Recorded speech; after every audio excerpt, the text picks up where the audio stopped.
My name is Rhapsody and welcome back to Monster Train 2, where we're going to go in with Hef and Wormkin to get both of them up to level 10. Well, that is Railforged and Wormkin. With Hef as our leader.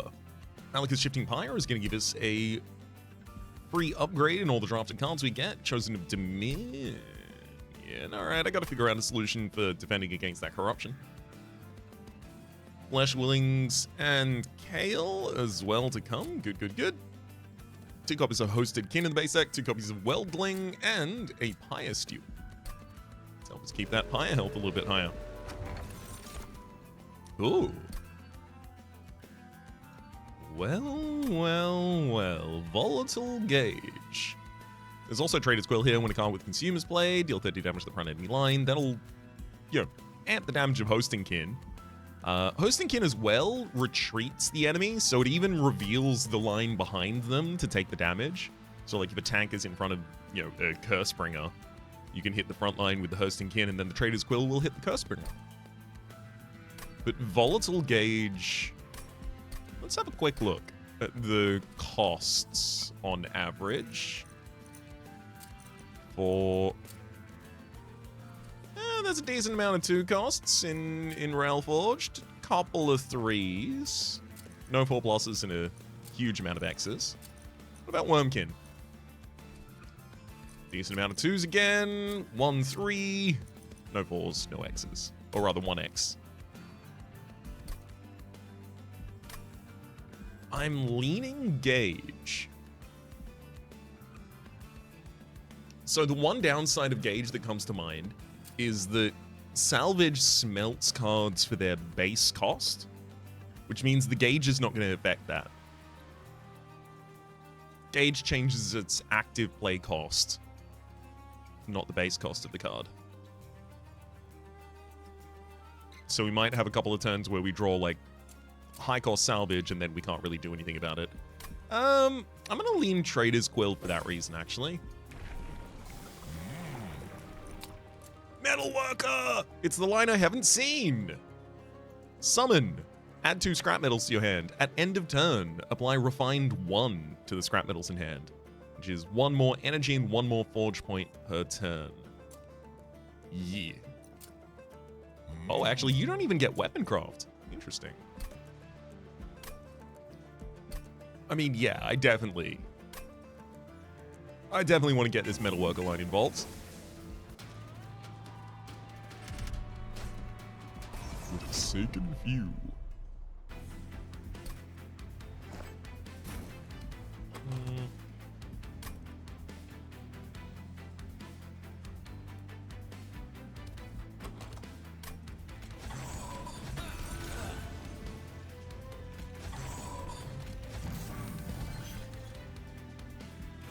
Yeah, I guess I'm fine with this. Yay, Hosting Kin. Get him! Now I get everyone except for Fallen Champion down. I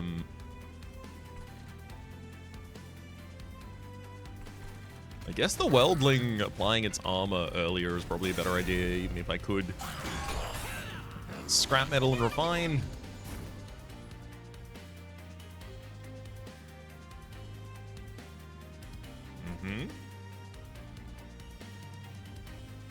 So I'm going to salvage a scrap metal this time. Then Hosting Kin to take down the Fallen Champion. Toss a Weldling on top line. Yeah, I'm going to need that Weldling still to get the win. And then Pyre Steward, you can heal me for 4.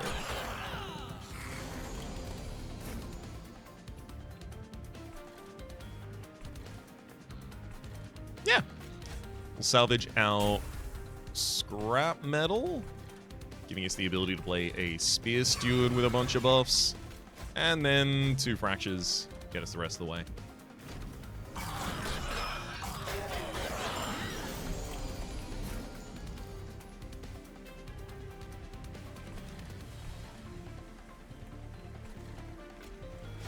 Salvage 2 fractures there so that I've got a full 3 heal. I do want the enemy basically to ascend to the top line.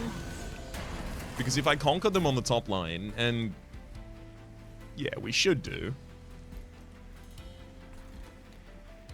I think. Yeah, we've got enough health on the Bias Steward that we'll conquer them on the top line.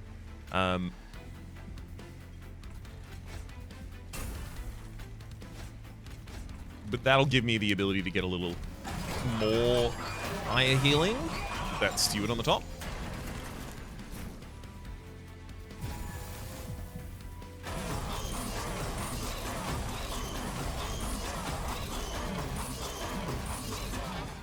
Hurrah! Ooh. A Renovate with an Emberstone already in it and it's infused.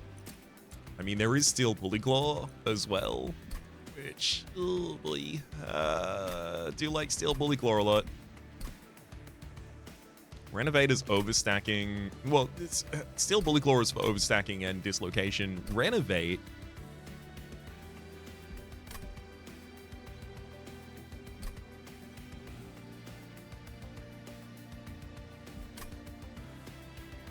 I feel like I like Renovate, but I don't know why. Like, this looks very valuable with its additional Emberstone and its infused, but, like, I seldom actually play units after I reanimate. No, sorry, Renovate. I'm gonna take that copy still. Echo Infusion with Holdover. If you also had the Infuse, I might even do that. But without it, probably not. Bogfly with additional health doesn't seem especially great. It is damage, though. And can I really afford to turn down damage? This being infused also gives me the ability to play it, then fly it away from the floor that it gets played on immediately.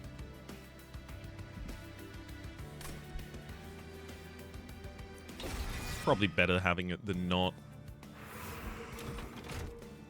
Heading over to the Merchant of Steel. We have a Large Stone and a Speed Stone. Ooh! Interesting. This Pious Steward has a Smidge Stone, which makes it a very good recipient of that Large Stone that we saw not moments ago. That said, we also have the Crucible Steward here. You're infused and you have spikes. And I can give you a Large Stone to make you our bottom line frontliner.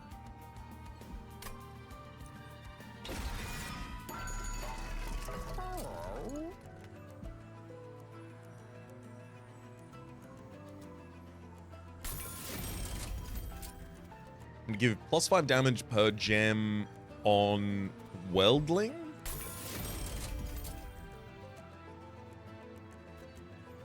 I don't think Quick Bogfly makes that much sense. It's not that much damage. I think I want to save the money on that. I'll Heartstone for +20 health on Pious Steward, though. So we can go a bit more aggressive on the Merchant of Steel or Arms in the next area. -1 energy per turn is kind of annoying, but I do want the 75 gold. 1, 2. So Knights of Entropy, this is really useful because we've got the 3 spikes on the Crucible Steward, so we're going to just slaughter a bunch of the enemy frontline as soon as they strike.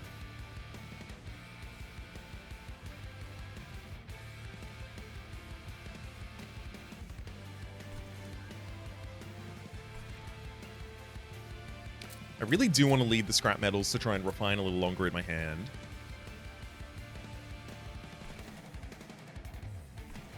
But the sooner I play the Weldling, the far better off we'll be as well. Ling.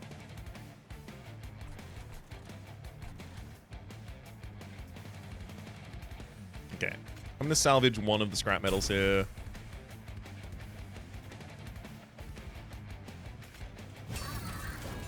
Play a Weldling that's giving 10 armor forward to the Pious Steward each turn.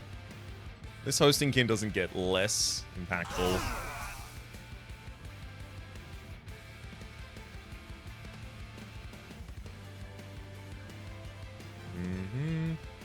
Slaying the next Savage Spearman would actually cause us to take more damage rather than less.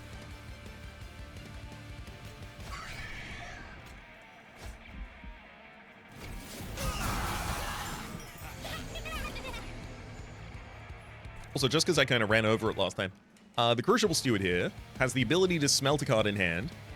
Also has, whenever a card is consumed on this floor, deal damage equal to this unit's attack to the front enemy unit.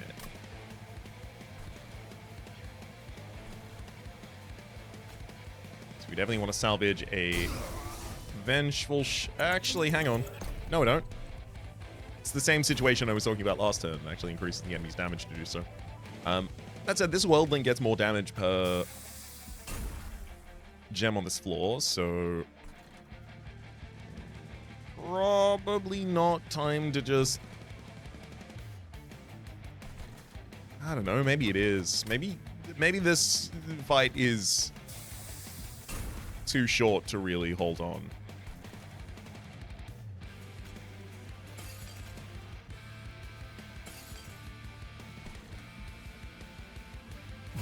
I asked you would heal us for 3.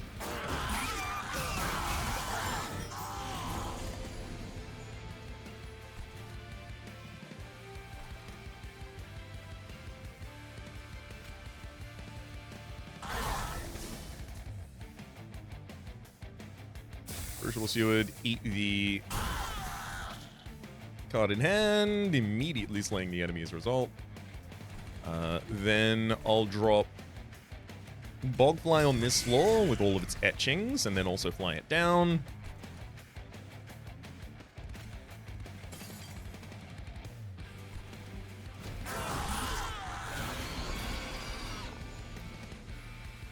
Okay, good. We already do win on the bottom line. There's nothing I can do to get more energy this turn, so it's just Pious Steward heal us 2 and then go.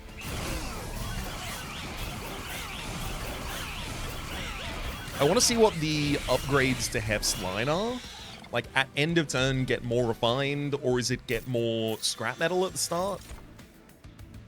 A Worldling with Reanimate. Curious. I think I actually go with the Hammerfall. Not only is the Infused modifier always a bonus, but also that Permafrost modifier allows me to just keep this in hand until it's the right thing to play, giving 5x +1 additional damage to some of our units, specifically the Weldlings. Makes a lot of sense. And also, worst case scenario, I just hold this in hand until it pops an enemy unit that I care about from the back line. Echo Infusion is back. Proclamation, deal 80 damage to the front enemy unit. That one's not... Okay, this is a weird one, because if I give this Consume... +20 magic power consume. +20 magic power gives it +100 magic power because of the attuned modifier, and then the consume would cause it to do more damage. Via the Trader's Quill. And also the Crucible Steward. The idea of this, and then maybe even duping another one, like just so that we can get established on the bottom line on the turn 1, not a bad idea. It's drawn into our opening hand additionally. It's free-ish. Shelter applying armor per candy to friendly units. Yeah, I do need a way to upkeep the health of my units, but I really don't want that to be it. And then Echo Infusion. I would use Echo Infusion.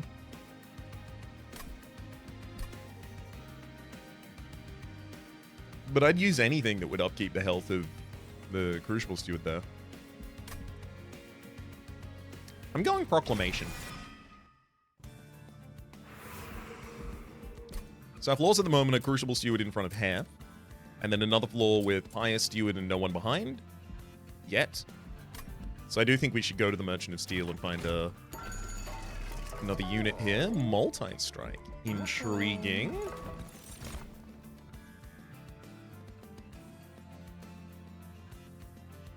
Huh.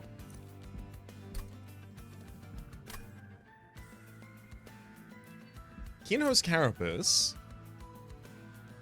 with Burst 2 and the ability Echoed Growth. I'm not great at making candies on other floors. So it's going to be really difficult for me to consistently feed the echoed growth. I'm also not making good candies anyway, so the Keeper of Echoes seems like it's probably going to be way too slow.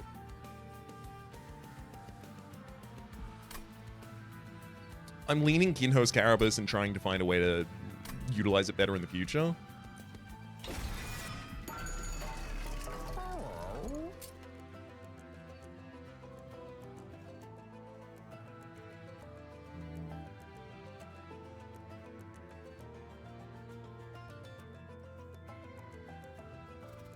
Maybe I have to give multi-strike to the Bogfly at the moment.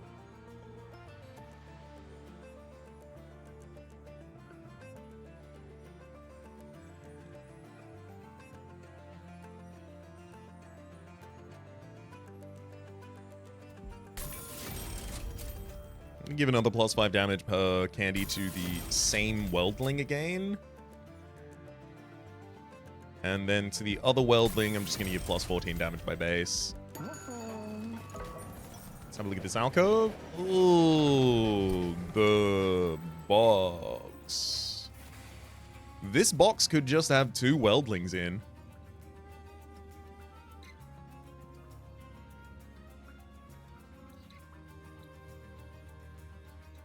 Yeah, I want to put the 2 Weldlings in the box.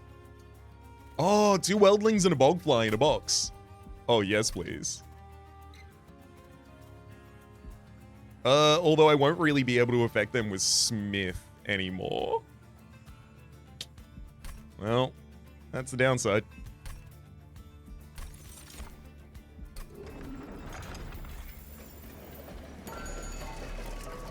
Yeah, I can't do anything about that box.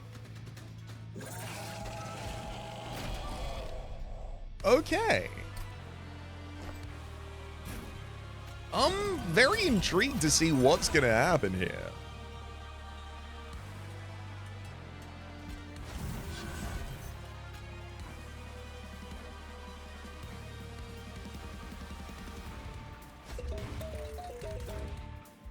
I mean, if I put the Kinho's Carapace on the top line, it just dies immediately. It would need a defender.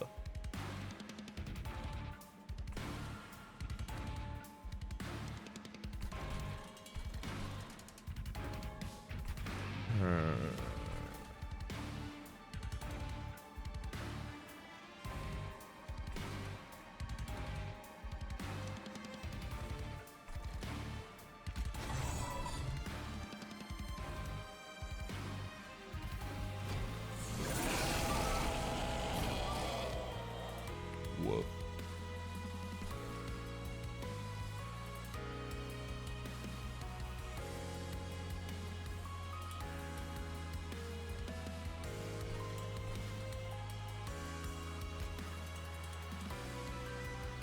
Let's drop a Spear Steward up there. Crucible, you can eat a Vengeful Shard. We'll only be sending a single Flagellant up now. Drop a Fracture on the top line to try and pop out another Fleshling.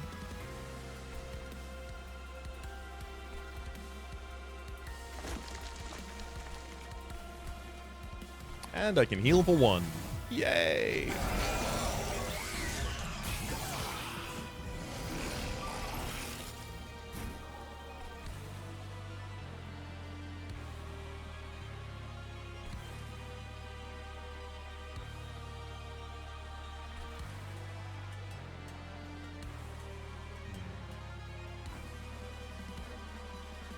I'm going to have to salvage through a scrap metal here. Kinho's Carapace needs to be played on top line.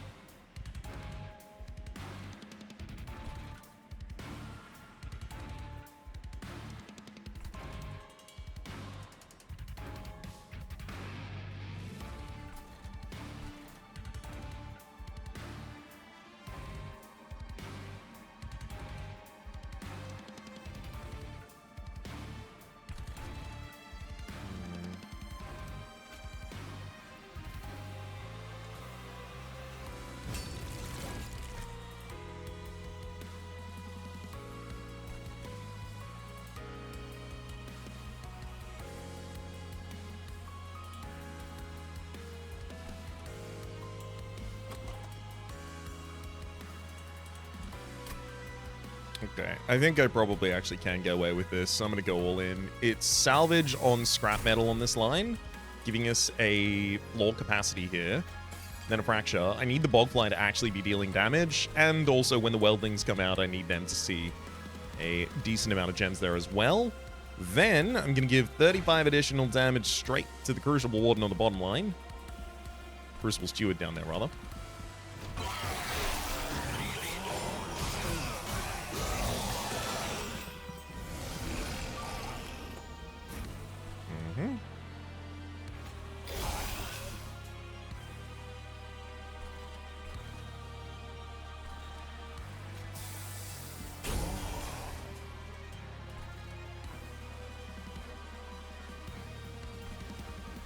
It's going well on that line. Feel like I should jump here with Spear Steward. Again, just a one heal from the Pyre Steward, but that's okay. If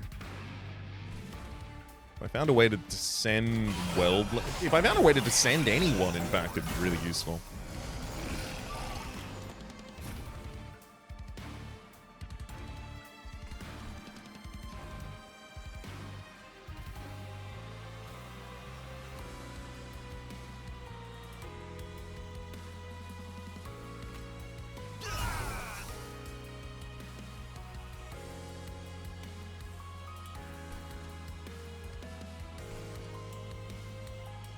Okay, we're carving some decent mass here, which is nice.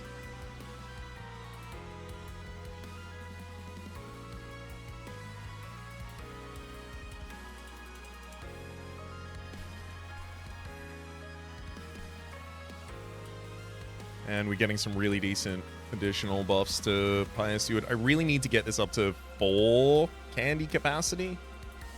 So I think in order to do so, just play 2 cards on the floor, leaving me with 2 energy afterwards, which I can use to get 3 capacity from Renovate. I do believe I left a Shield Steward in my first cycle. I draw 5 cards a turn. I got 12 cards left in the deck. 13, actually. So I'm most likely to get that back.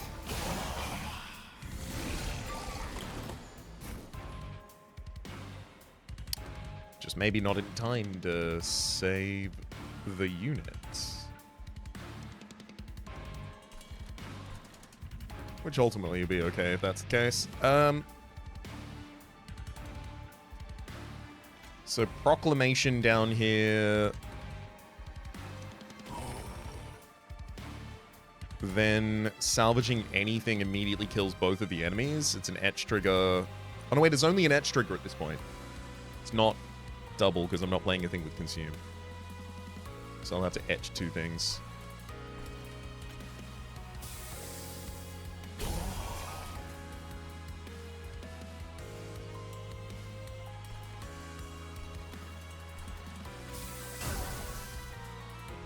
Yeah, you survive on 1 health.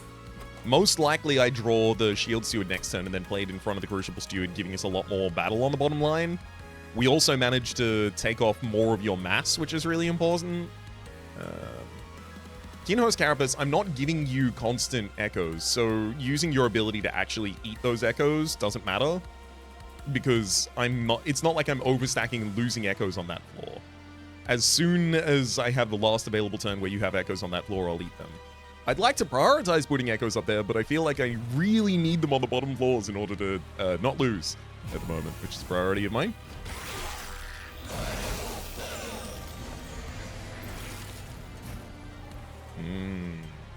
We've been betrayed on the bottom line. Thankfully, it's always the second line where I'm really hoping to kill.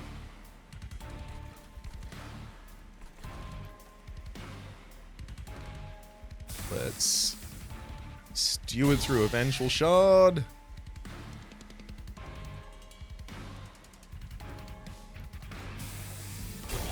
Salvage through a Fracture. Fracture that as well. And we've just got a Hammerfall for 60 damage to a single unit. Thunk.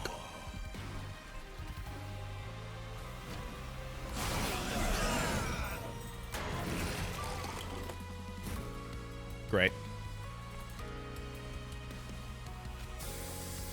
Salvage shield, salvage proclamation, fracture on the top line. You can eat those 5 candies to get 10-10. And then Pious Steward tries to heal us, but fails to because we're already on full health.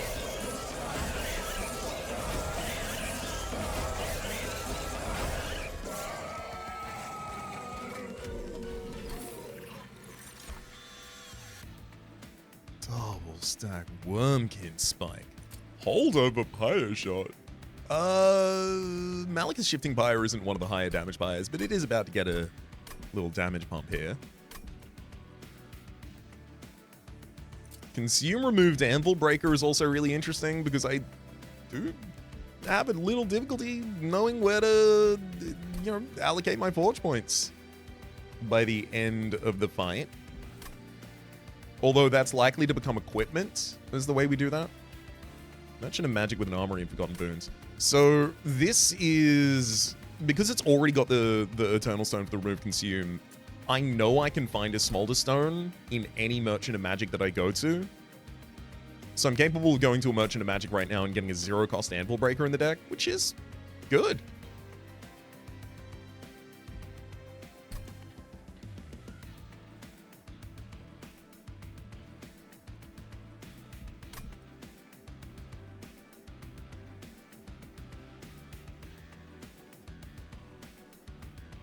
All right. Oh. So Salvage Machine giving us scrap harvests, really, really important, because Hef refines scrap metals, which is what we get from this. So it gives us a refresh for the things that Hef is most concerned about. But we also have here 3 Ember, 2 Size, Knuckle Steward. Has regen 10, so it's already a good frontliner. On Revenge, gain burst 1. So it's just ready to multi-strike per. God, it's really annoying as well, because the Salvage Machine, does have infused as well, which is always nice.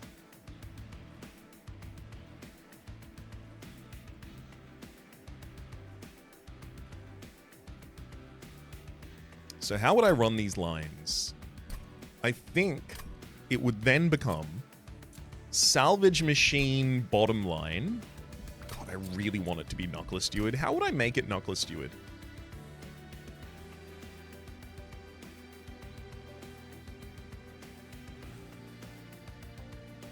I have almost no support for making it Knuckle Steward in this deck at the moment. I guess unless... no, that's not even that good. Unless I don't play you in the deployment phase, and then I just wait until I've got a decent amount of smelt, and then I play you on a top line, and the idea is if anyone goes to the top line, you're ready to just, like, thunk them back. But theoretically, you're at your best capacity when you take a bunch of hits from enemies on the bottom line, because they're all weak hits the enemy's doing, and then you respond by just, like, thunking them all. I've got to take the Salvage Machine. So now I think I got to go capacity here, which makes our bottom line Crucible Steward, Salvage Machine, Hef, and then in the very back Weld, Jack-in-the-Box. So that's 4 units. There's 3 units stuck inside the Jack-in-the-Box, so eventually we have full 7 capacity on the bottom line. And the Crucible Steward in the front line is consistently benefiting from the Weldlings, the Bogflies are giving us the additional damage, giving us the ability to set up a second floor of Pious Steward for ongoing value and Kinhost for scaling value. That's where I'm coming from at the moment. I did the Anvil Breaker thing, didn't I? Yeah, I'm honestly kind of concerned about that. If the Forgotten Boons was on the Merchant of Trinket side, I'd be going there, but it's not. There's the Smolder Stone. Anvil Breaker is now free.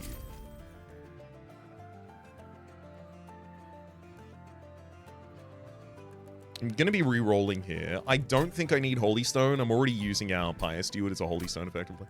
Power Stone, plus 10 magic power on a card.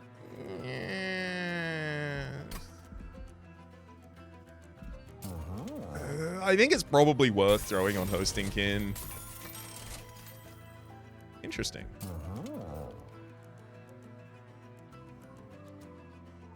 Spell Chain on a Renovate with an X+1 already in it gives me the ability to split it out to multiple floors, but also just cast it twice. Plus 20 magic power and Consume, really good for Proclamation for all the reasons I mentioned earlier. Oh. Rude.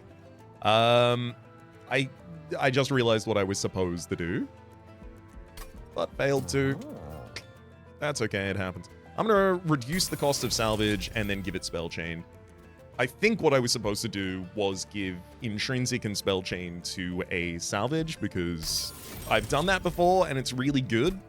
And that's even without having 2 scrap metals reliably in our opening hand. You're kidding me. I literally had the money to do it. And then I turned it down again. Alright, well, this scroll. I forgot the Forgotten Moons was outside. Oops. Steward's Quarters.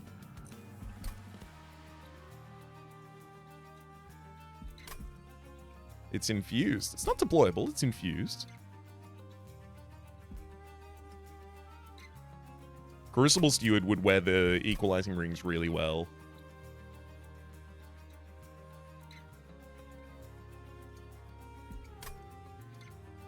Damn, both of these are really good. I think my main problem with Steward's Quarters... Well, no, but I did go Capacity. Yeah, it's Steward's Quarters. Add Refine 2 to Scrap Metal. Cool. I'm definitely going to be going additional energy as well. Seems like a foregone conclusion to me. At the start of battle, enemy units appear on each floor. Misshapen Fiends. That's kind of annoying. I probably just let these hit me in the pyre, to be honest. And then heal up.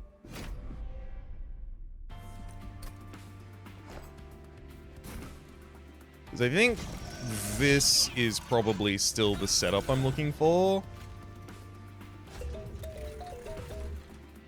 And then I guess I can... Shield, just in case I draw the Steward's Quarters and I can use it to complete the top line.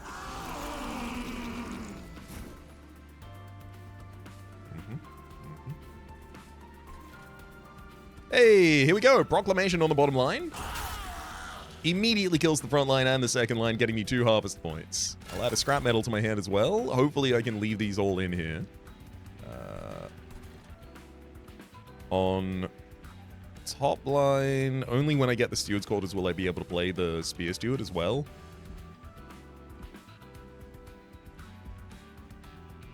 That's not true. I play... hang on. We fracture the back line. Then I play Renovate for 3. Then I... salvage a salvage, I think?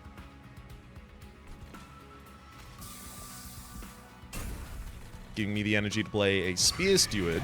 Now everyone on the top line dies. I can throw a Hosting Kin on the second line, getting 2 more of them down. Perfect. And we're so set up for our Steward's Quarters when we get it, the top line.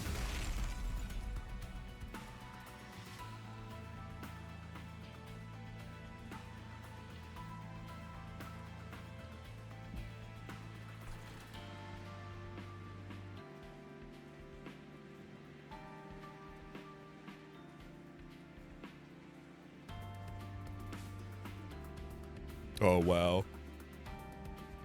Okay, so down here, I'm going to salvage a scrap metal, and then I'm going to salvage the other side of the same scrap metal. Then I'm going to hammer fall to give 70 additional damage to the Crucible Steward.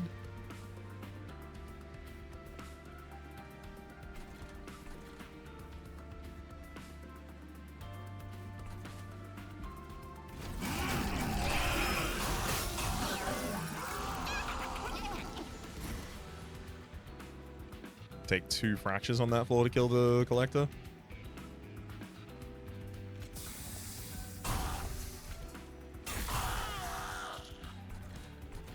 And that's exactly what I can spare.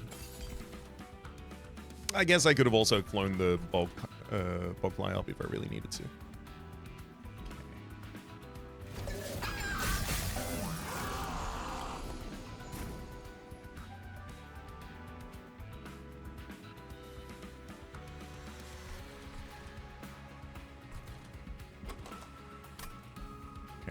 salvage a Vengeful Shard.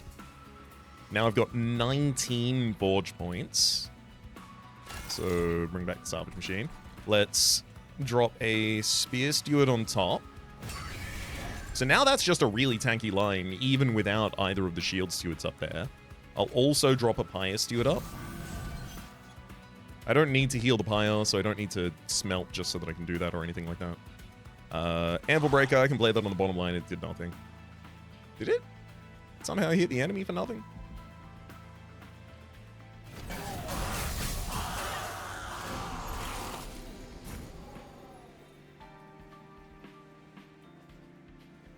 Oh, baby.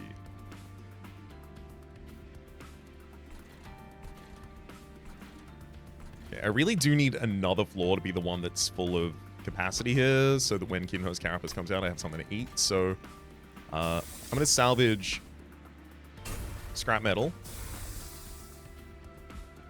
twice. Now that's got as many candies as it can hold. I will... Perfect. This Hammerfall now gives 100 damage to a unit, which I am going to throw on a Weldling in the back line so that I can give much more armor to Crucible Steward each turn.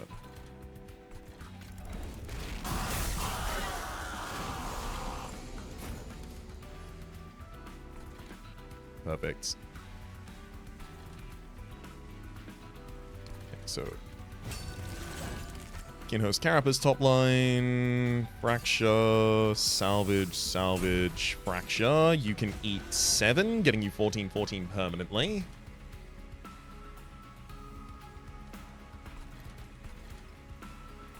That'll do it.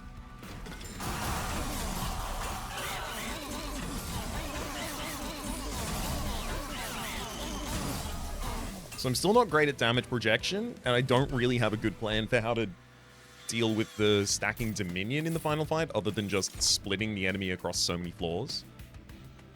Ooh.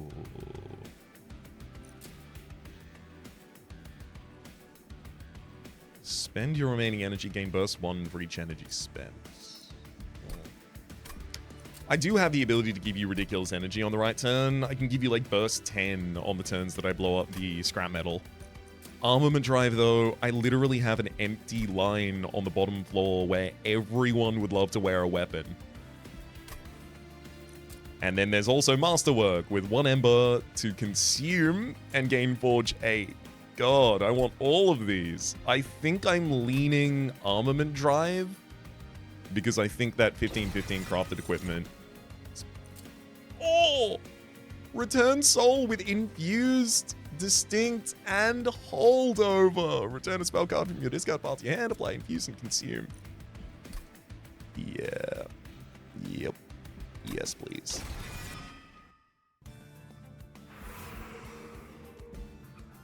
Merchant of Steel, Merchant of Arms. Steel, there's definitely benefits I can still get. I think maybe I need to go... Oh, I was about to say maybe I need to go arms, but the steel would be really helpful for the shield stewards with no upgrades. Railforged banner. I'd be looking for a unit to drop on that second line midway through the fight. There is also a artifact over there, which is making me a little more keen. Okay.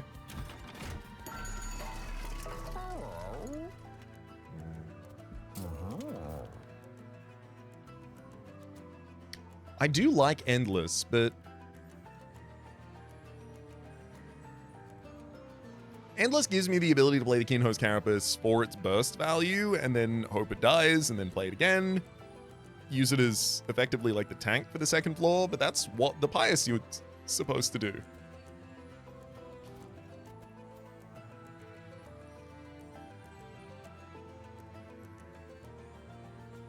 Guess I could just drop Endless on Pyre Steward. Have the ability to resummon you if I need to on that second line. I think I probably need to do that. Multi-strike for a Spear Steward and plus damage with the same Steward, and then additional health for a Shield Steward frontliner. Ideally, oh god, I should have looked at the Railforged banner first. Oops. Conductor Steward with Endless. Oh, Forge Steward with just Armor 25, Revenge Forge 1. I didn't have a large stone in the previous store, but I might have given way for one to get that.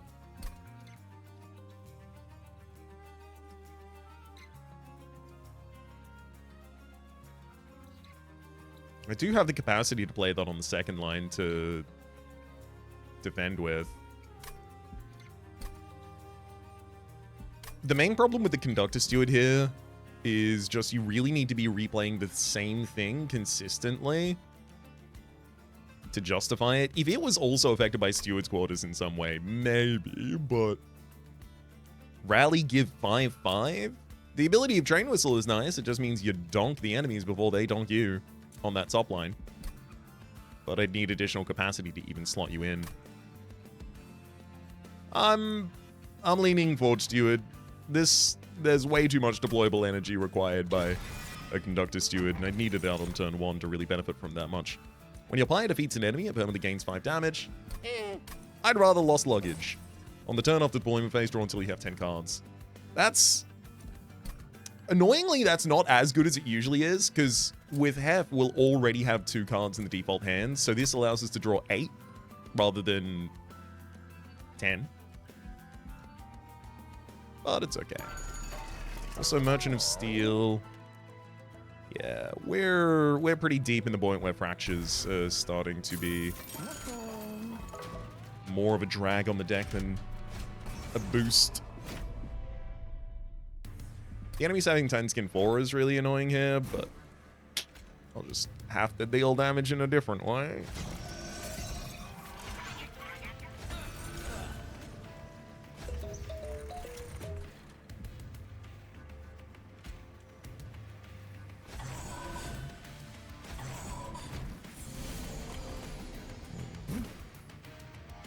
I love that 2 of our units being infused sets up for the floor capacity on the bottom line to be able to Proclamate. And immediately kill 2 enemies, saves me some time and energy, it's great. Spear Steward hits top.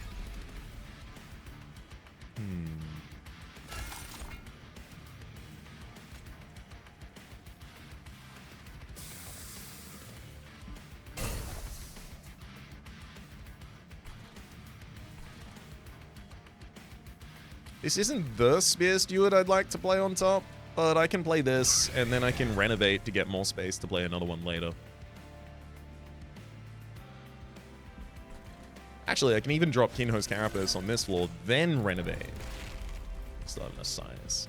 Great.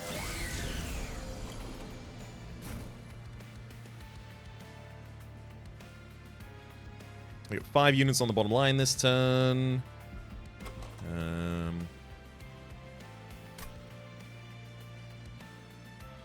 I don't have any X costs in hand or anything like that.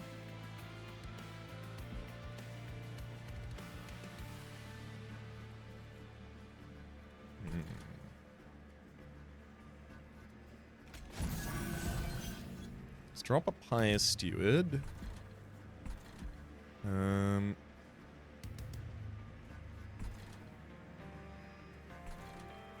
really want to be doing my consumes on the bottom line, but I also really want to be getting 4 gems on our Kinho's floor wherever possible.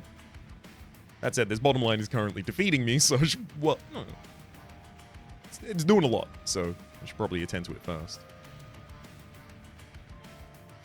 I'm going to salvage a single scrap metal on the bottom line first, then armament drive to get 5 pieces of crafted equipment, then I'm going to give 1 of these to each of these.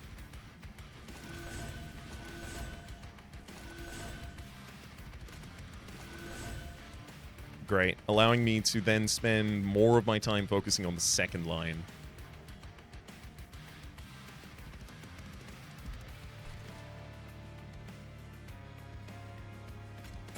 I'll throw a Reap on the bottom line as well just to complete it. Then return Soul, bring back a... Oh, it brings it back to hand.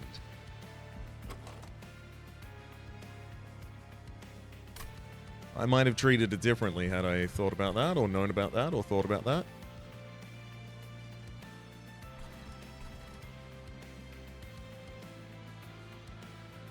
Well, I'm just going to smelt the new card I brought to hand then. Their abilities every second turn. Yeah, alright, we'll leave it.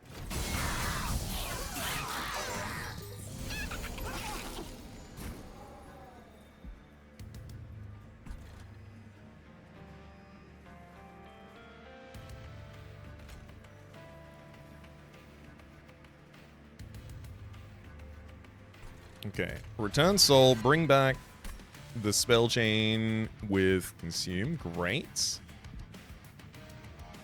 Then I will salvage scrap metals. I think Forged Steward should probably be deployed now. Then I've got a bunch of energy to drop a Hammerfall for 85 additional damage on the bottom line.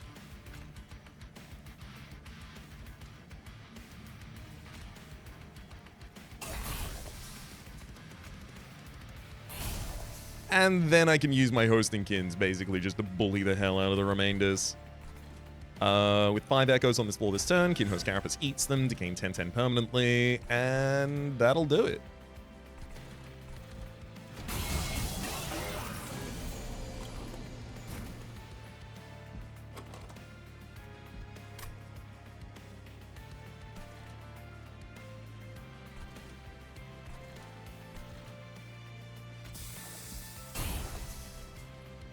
Perfect. Already got the bottom line dead to rights. Oh, salvage machine brings back scrap metal. I'll let that happen. Return soul on this floor for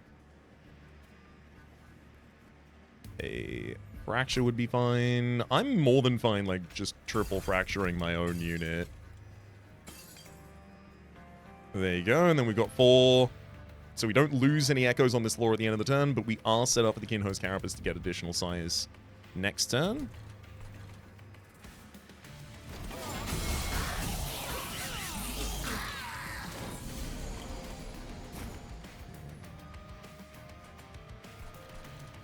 There's the Spear Steward at the top.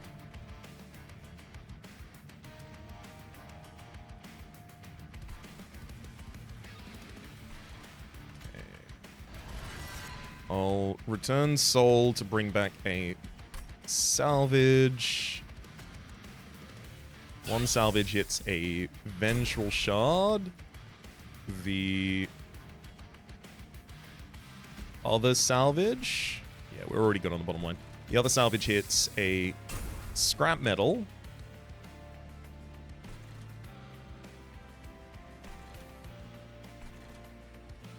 We can play Spear Steward on the top line as an 83 by 3 with 44 health. Pretty good.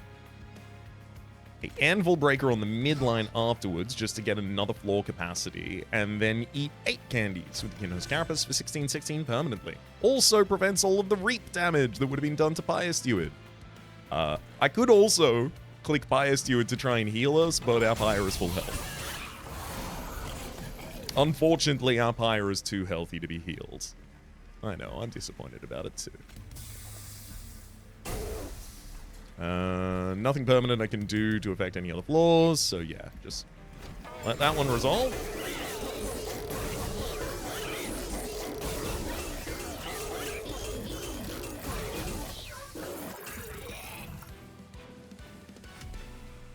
The bots in a box strategy is working pretty well for us. Intrinsic armament! Oh, disgusting. Yes.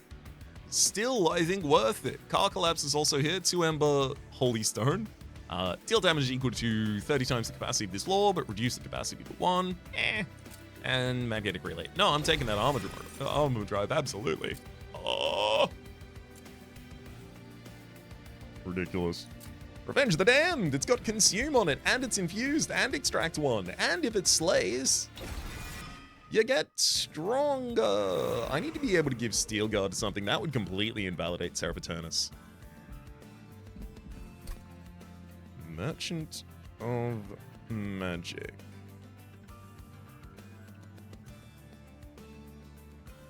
I mean, there's certainly some things I can do in a Merchant Magic, but I'm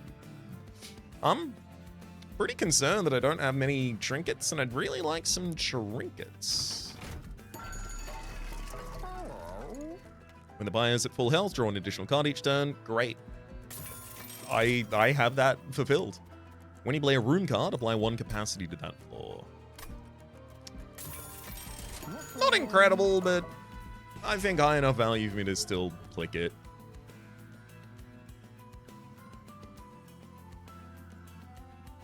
I think here it's again just double rupture, double fracture, sorry.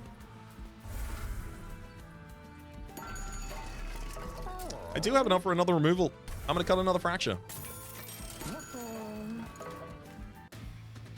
The first cycle of my deck being able to get out most of my threats in the correct order, too important to leave all these fractures that basically all they perform in the deck at the moment is an infusion.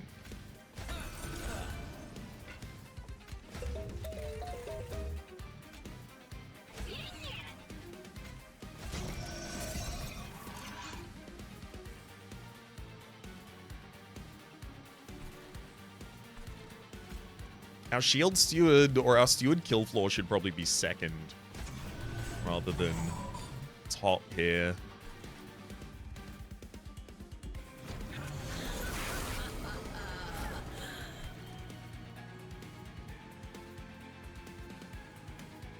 Okay.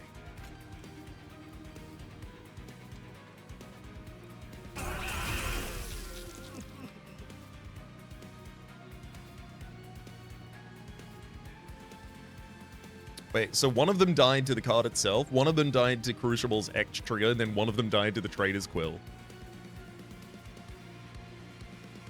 Honestly, this might be like the biggest like value, where are you?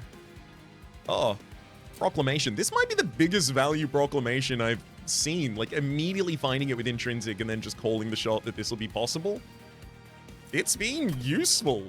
It's been downright incredible every turn.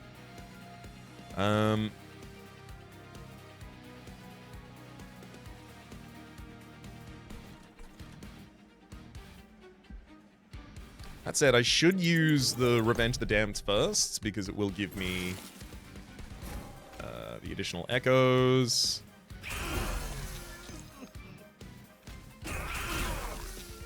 Great.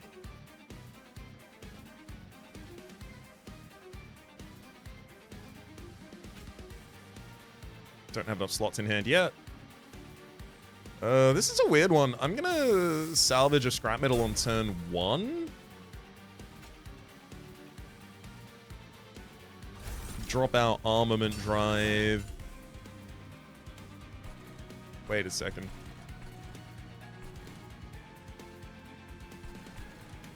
Yeah, I equip Crucible Steward in the front line and then move over to other lines to give these buffs out so that the next one still sees a bunch of units on the bottom line.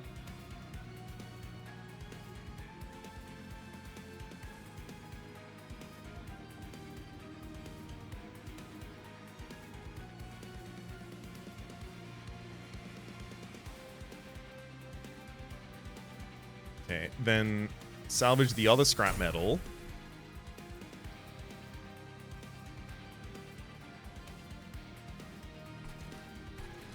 I play Kinho's Carapace by itself on the top line. You can have the additional crafted equipment.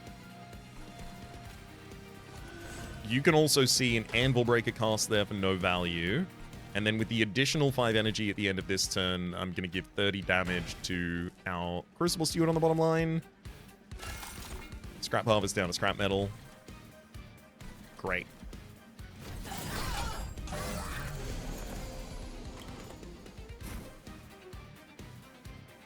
Being able to have this huge instantaneous impact is really important.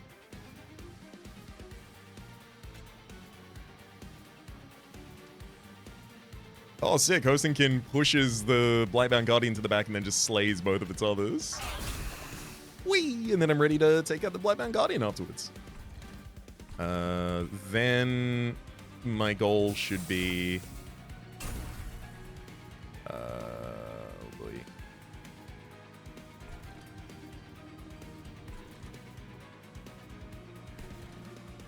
I don't really want to just eat this scrap metal for no reason.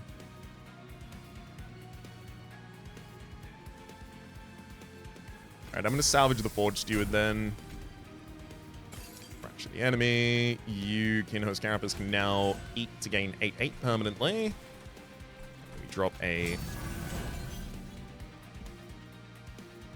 actually, that Pious Steward shouldn't get any of these Forge points. So I want to save those for units that don't have Endless that I can just replay if I need.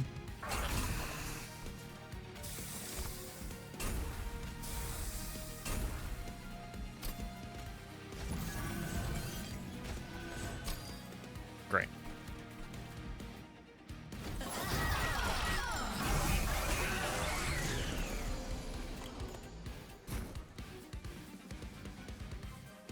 So there's that additional armament drive. I get 5 new weapons from it. Perfect.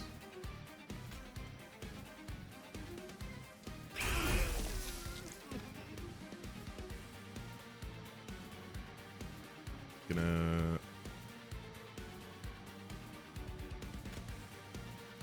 salvage a scrap metal out of this hand.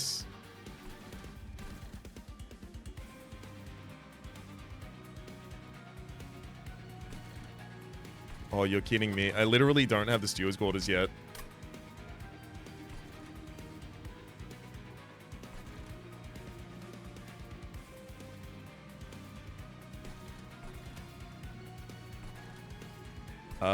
Okay, so I'm gonna big renovate, and then I'm gonna use the Crucible Warden to smelt the Spear Steward. Then I'm gonna play the other Spear Steward for all of its benefits on that floor. Just gonna have to wait for that armament drive to cycle.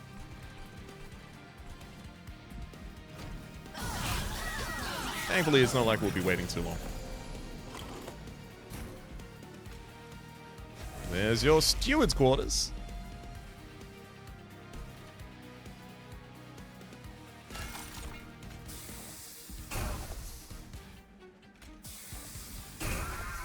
Also, having Return Soul at the very bottom of the deck, tough draw too.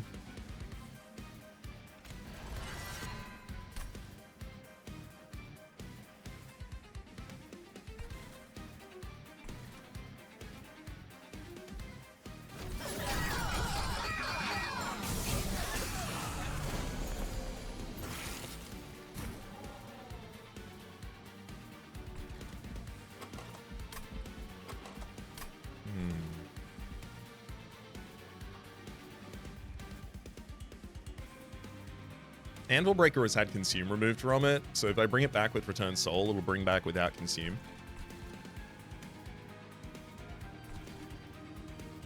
And we're already good on the bottom line, okay.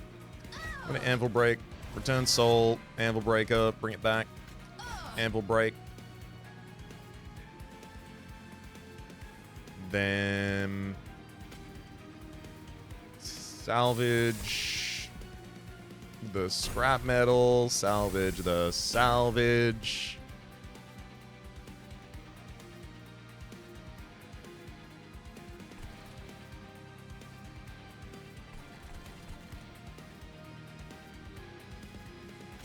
Yes, Hammerfall for a bunch of damage on the top line. Renovate. Eat 8 candies for 16/16 permanently. We've got to now be at the point where Kinho's Carapace's base stats are worth.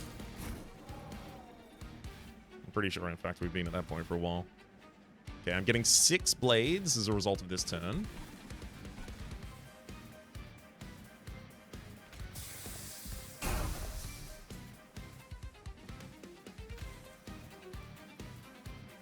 Let's armament drive and then equip everyone.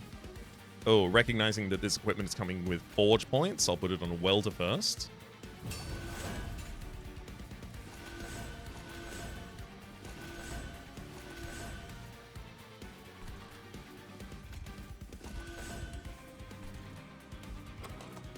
Return Soul brings back salvage.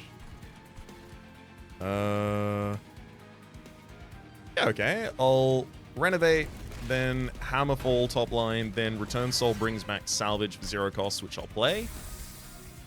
Just consuming it, but giving us another set of 8 echoes to eat.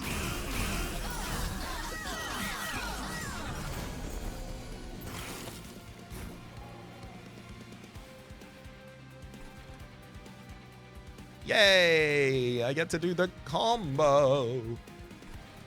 Anvil Breaker. Anvil Breaker killed my own unit? How'd it do that?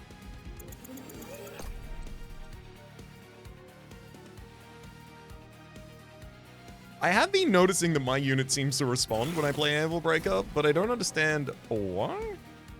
Spend all forge points. Deal damage to the front enemy unit equal to 35 times the forge points spent.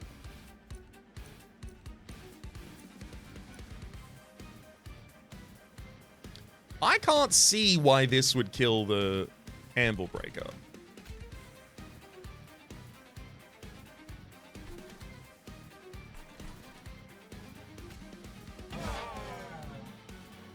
$105.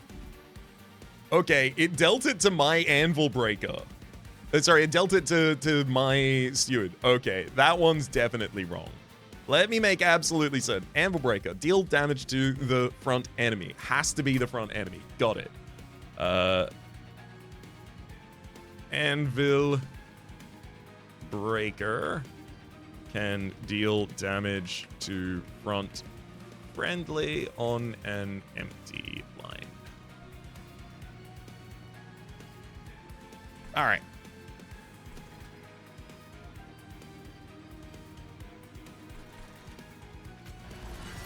Now I'll return it, cast it. Yeah, it's doing 0 damage to our front line, so yeah, it's targeting them.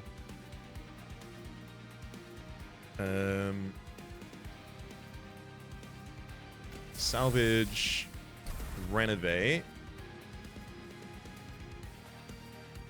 Then drop Hammerfall, salvage, salvage. You can eat 11 candies and gain 22 permanently. Oh, scrap machine. You can even bring back a scrap after all that.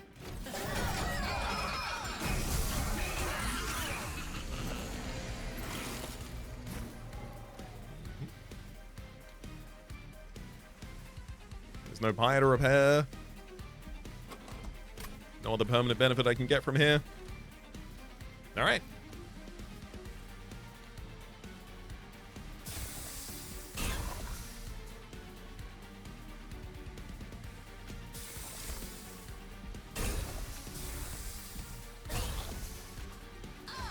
Get him.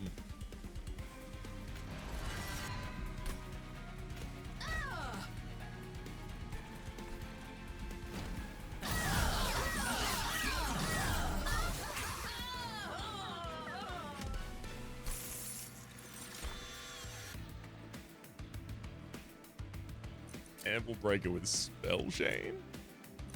We have a Urzel's Hammer. This is interesting. Strike, apply 3 damage and armor 3 to friendly units. Now, the reason that's interesting is because I already have a unit with Dualism on the bottom line. And that Dualism would double the armor application to all friendlies. Which, yeah, gives a little bit of AoE protection for the bottom line, which is nice.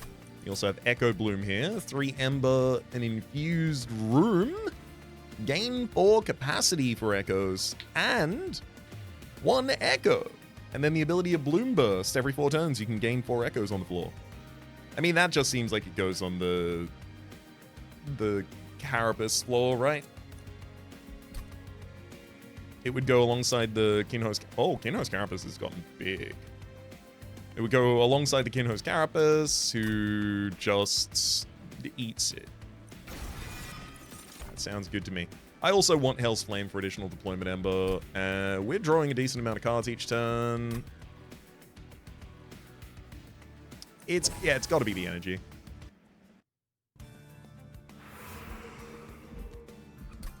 Merchant of Magic has a dupe next to it.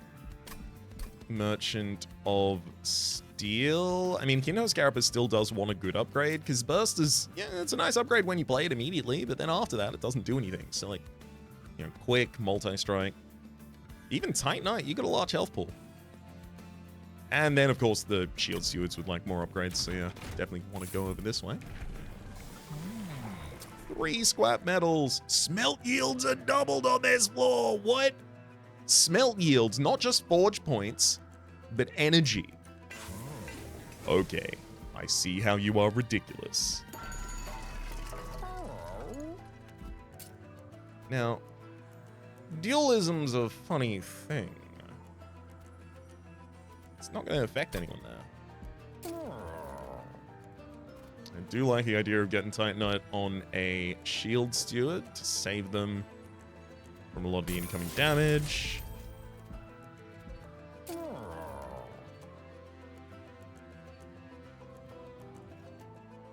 think Burst and plus damage are probably not bad upgrades to get on a Spear Steward.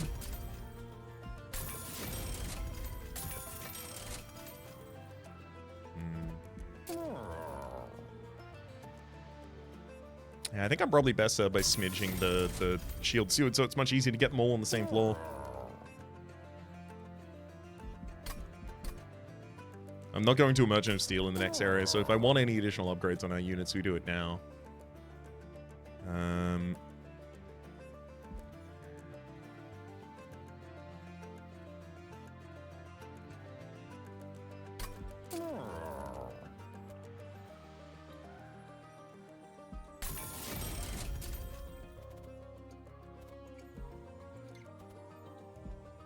Look, they're not great upgrades, but they will do something. Equalizing ring, you say? Interesting. I really like the idea of the equalizing ring for the Crucible Steward on the bottom line, and then just ignore you after that.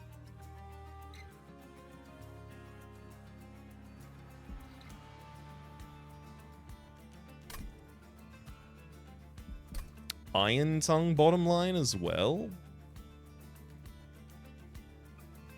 No one's quick down there. Splitting the enemy out to 3 floors is my only game plan against Seraph Eternus at the moment. I do have an endless... where are you? There we go. I do have an endless frontliner in Pyre Steward that I can just shuffle between floors as long as it has the capacity open to do so.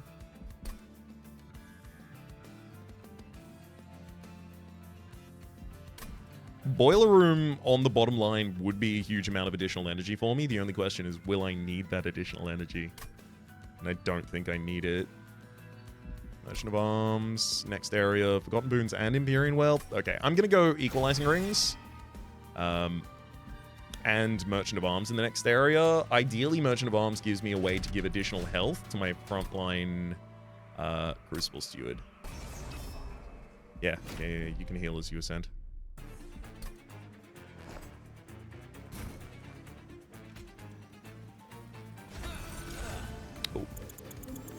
Can't play Hef first, I'll overfill my hand.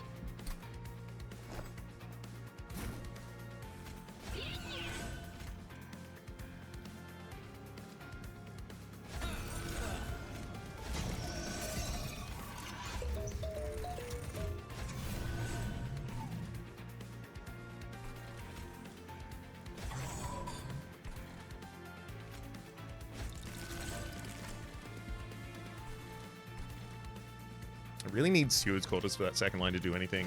I may end up making Steward's Quarters deployable, unfortunately.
I'm capable of consuming 1, 2, 3 cards here.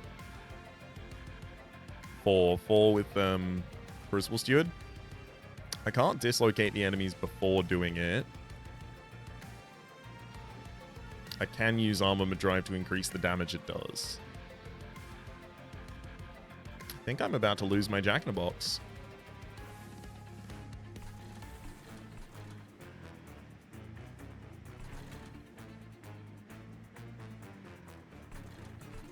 Do I have to set up the Kinho's Carapace bottom line instead?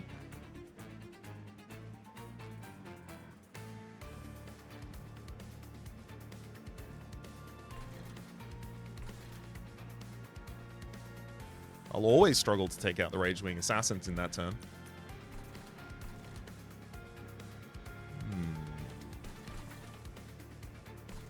Alright. I'm gonna start muddling around and trying some stuff.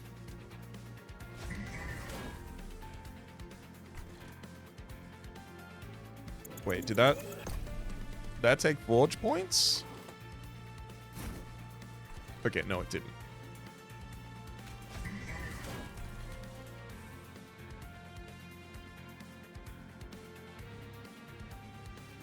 I need to get 4 empty spaces in this hand as quickly as I can.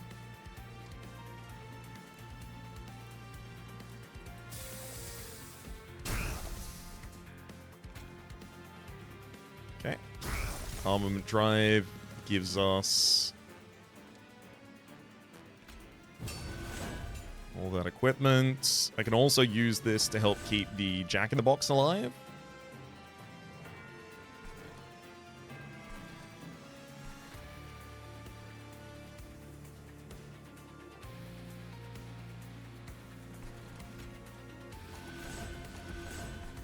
Give the next pieces to the floor above. So that's as much additional damage as the Crucible Steward's getting this turn.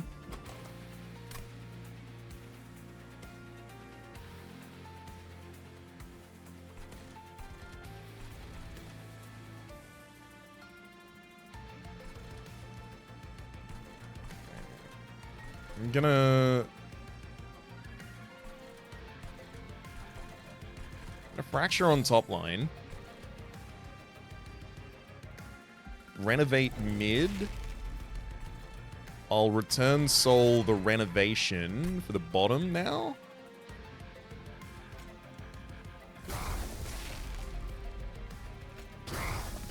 Okay, now we've got enough damage to take out both. I also get my 3rd scrap in hand. Great.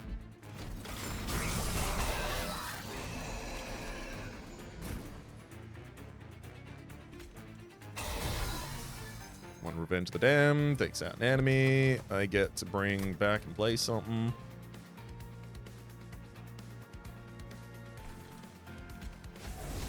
Got our Steward's Quarters for the 2nd line.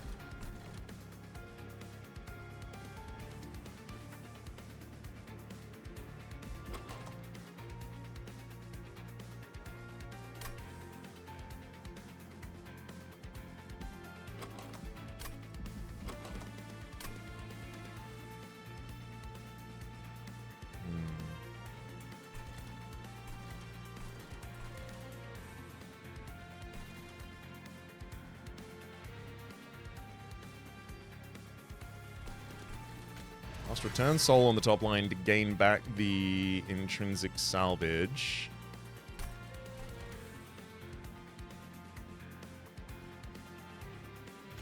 Then salvage that and a Vengeful Shot at the same time.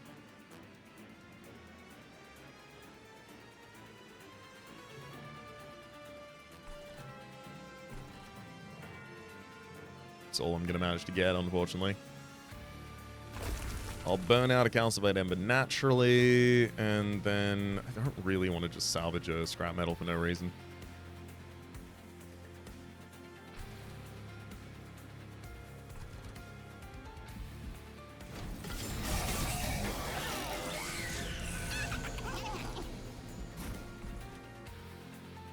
Oh, now that we've got direct targeted damage, the enemies don't want to play anymore. I see how the game is.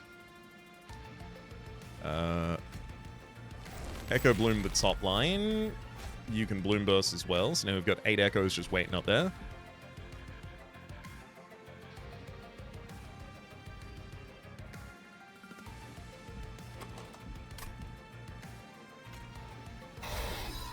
Hosting Kin to take down an enemy backline. Oh.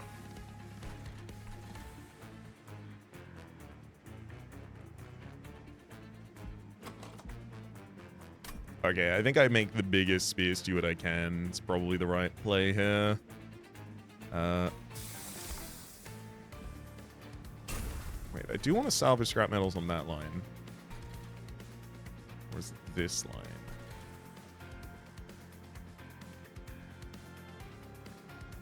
I'm not using Anvil Breaker this turn, am I?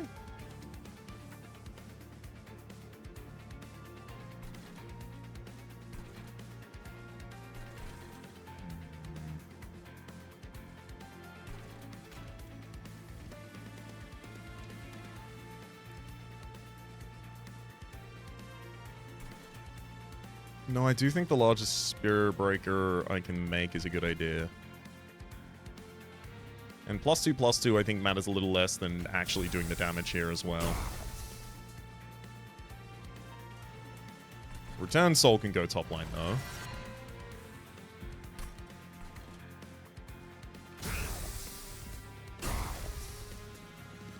$35 additional energy just ready to be used this turn. No one who can use it in any meaningful fashion.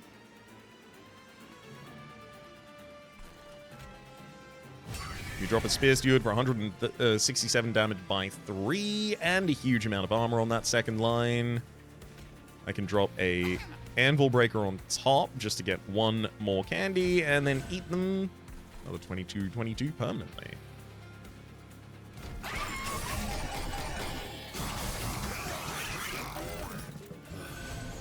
They do restore 150 health moving up this floor, but yeah, we should be okay. Equalizes Soul. It gives more damage to Crucible Steward, but very little.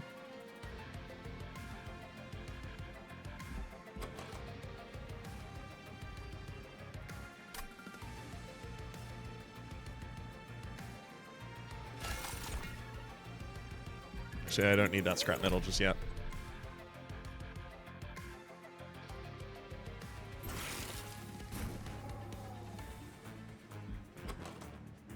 God, that Hosting Kin. Oh man, all of those cards next in hand would be huge for us right now.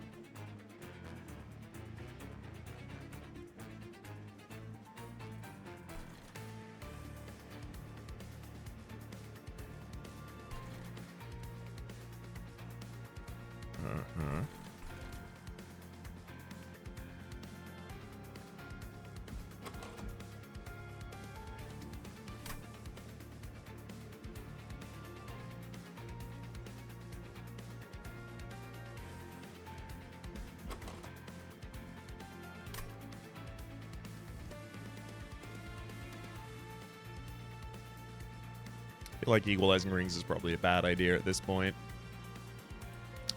I'm gonna Return Soul Salvage. I'll pop out a salvage machine. I'll hit that scrap metal immediately. I'm also going to salvage the Equalizing Ring now.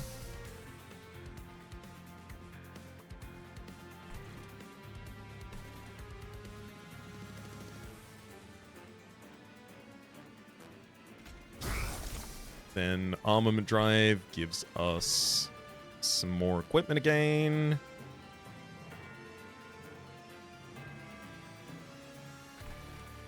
I play a Spear Steward on the second line, getting a kill. We'll use, I guess, Pyre. Throw that on top as well. Then Hammerfall, one of the enemy backlines. So now I've just got Weldling and Jack-in-the-Box dying. The Jack-in-the-Box, more than welcome to die. The Weldling gets saved with a equipment.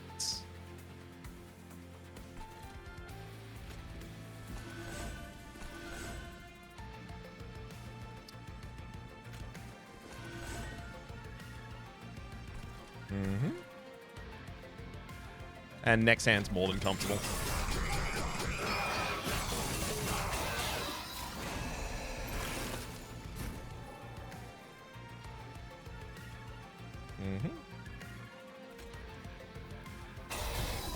Hostingkin takes one enemy backline. Hammerfall takes another. Bring back Hammerfall. There goes the third. Did a decent amount of edge value that turn as well. Limburst is ready for a couple of turns time from now.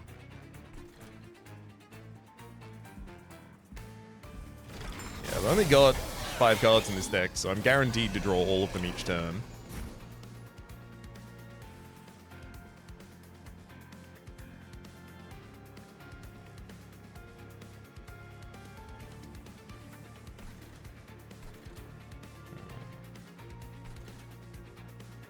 Salvage is salvage. Its base is 2. Oh, yeah, I did forget about the whole doubling of all refinements done on this floor. That is good. Anvil Breaker. I can return Soul, the Anvil Breaker.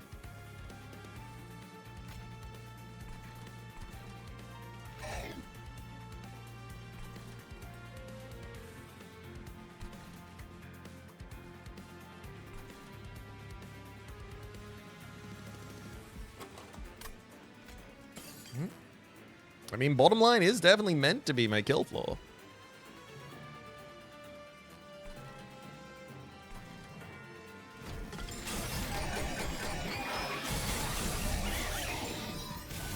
It's okay.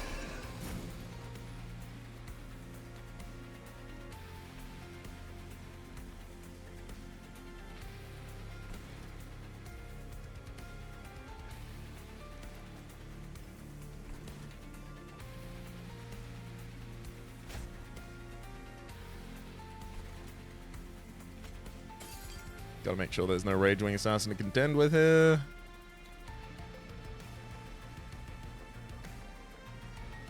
I'm gonna bring it back. Make sure there's no enemies I have to contend with. I think that's actually probably better served by flying the... Wait. Yeah. Flying the Bogfly up to the next floor.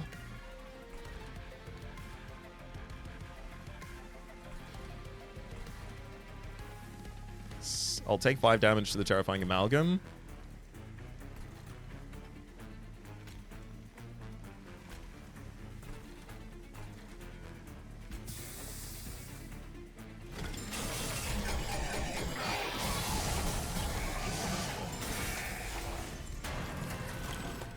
Having multi-strike on Rax here is annoying. Oh boy, it's really annoying.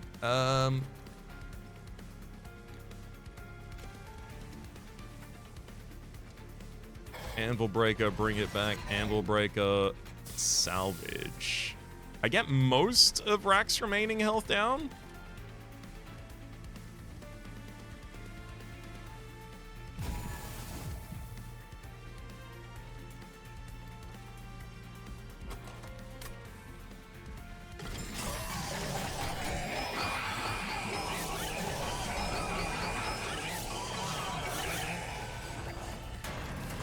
Yeah, the 4 times multi-strike is pretty scary.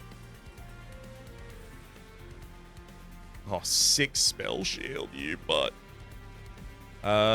Anvil Breaker, Return Soul, Anvil Breaker, Salvage. Then Kinho's Carapace gets bigger, and you are kidding me. You literally die if I get to attack. 50, 50, 50, 50. If I could give, like, 1 health point to our front line and we survive.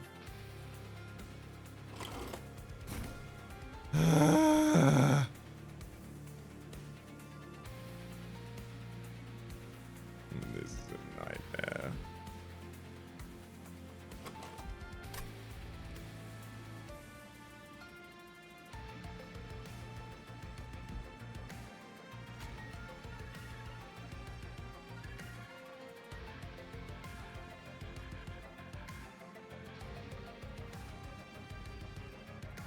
literally one more health on the Pyre Steward wins the fight.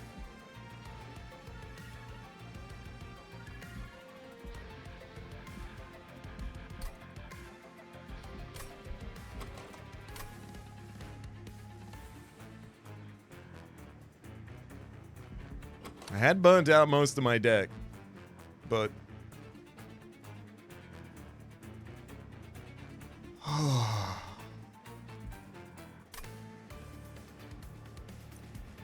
no. No. It's not like it's protecting a big streak, but no. No, we're doing that different. I'm gonna do what I said at the start of the fight that I thought might be necessary. I'm gonna get that Kinho's Carapace on the bottom line.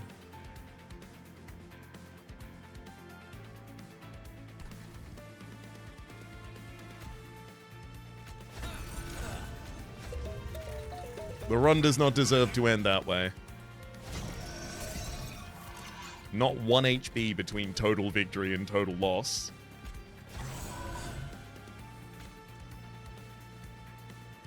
And then Railforged do down there for additional forge.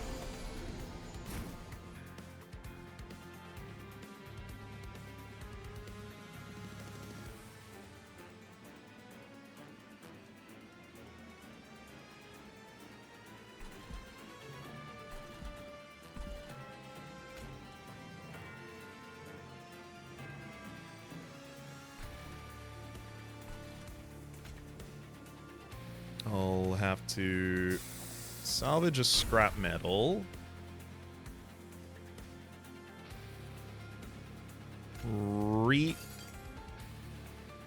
Return soul that same reap. And then throw that against the Avowed Gladiator.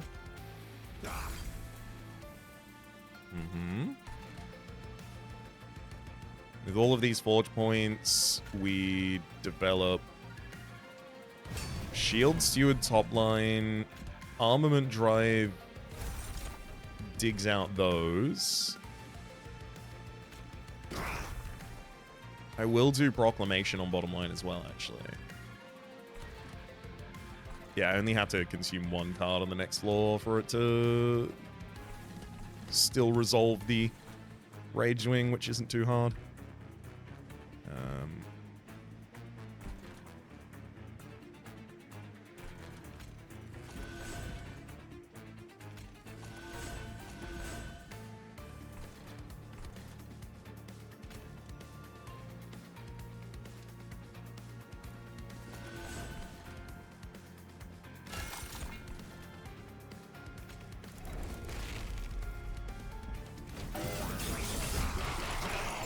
Get him renovate top line.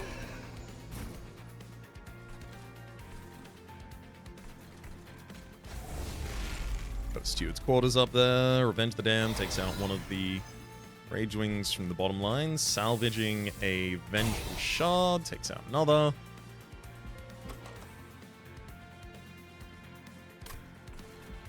If I bring back that Renovate, do I even have something I'm trying to do with it? Full capacity on top. Nope. So if I brought back that Renovate, I could just consume it. Is the argument then, right?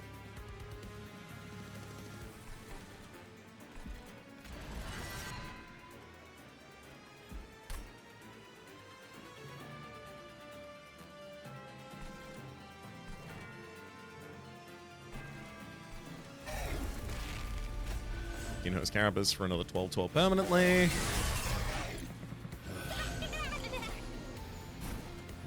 Yeah, annoyingly. They will full heal coming up to this floor, but it does give me more time to prepare.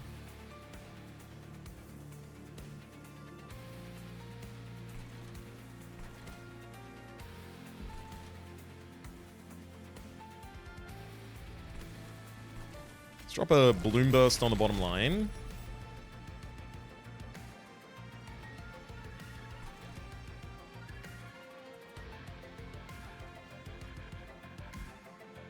I'll also salvage through a scrap metal.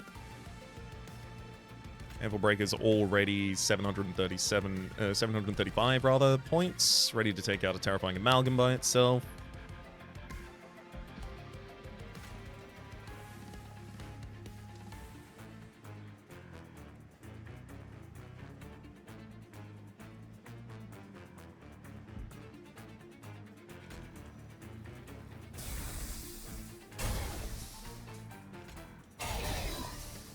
Perfect.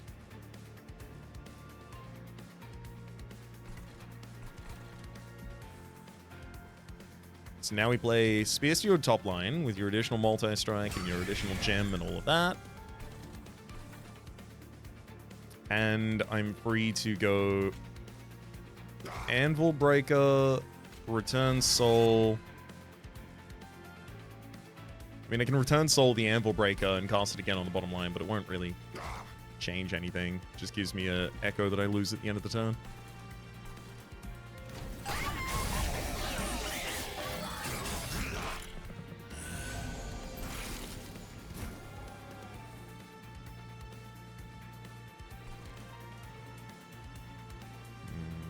Yeah, actually being able to consistently generate armor on the Crucible Steward really helps.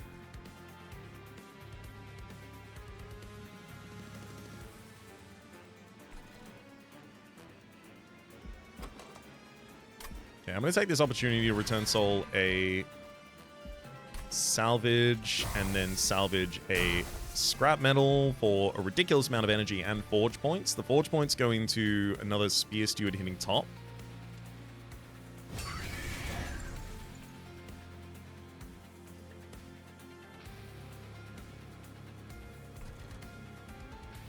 Okay.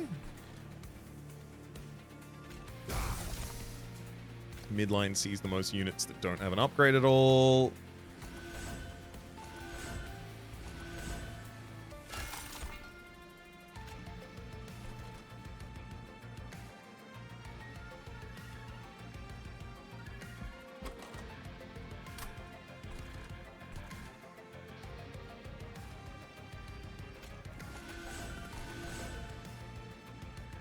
Anyone else benefit disproportionately from crafted equipment?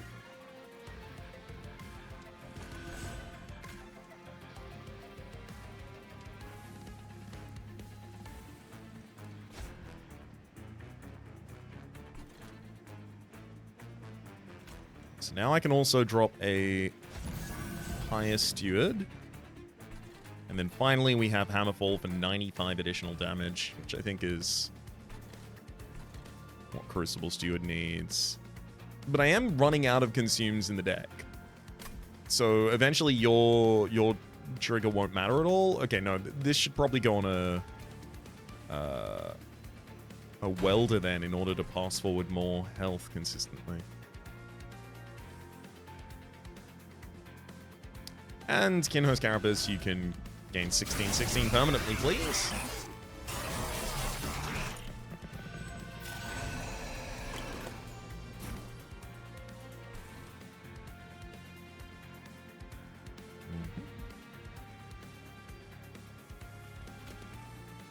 Hosting Kin pushes the big unit to the back, and then the next two just pop.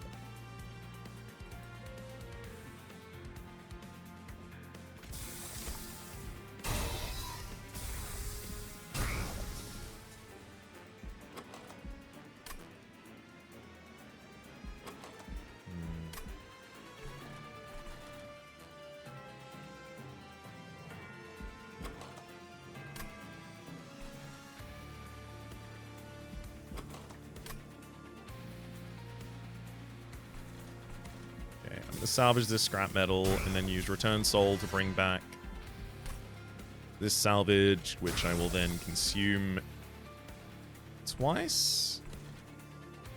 All of that in service of doing damage to a unit that's already dead, perhaps? No.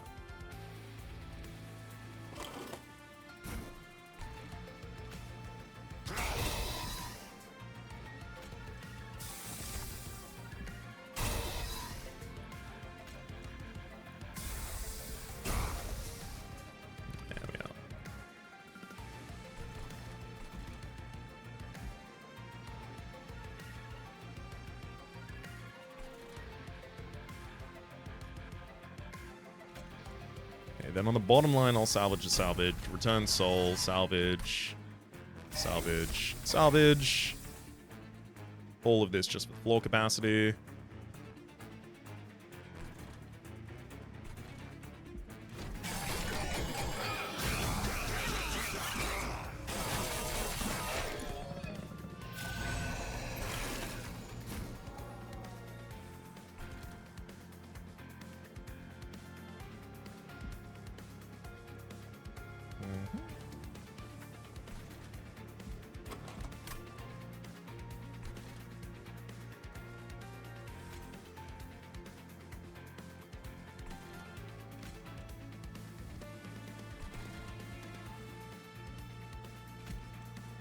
I do like the idea of Big Fire Steward.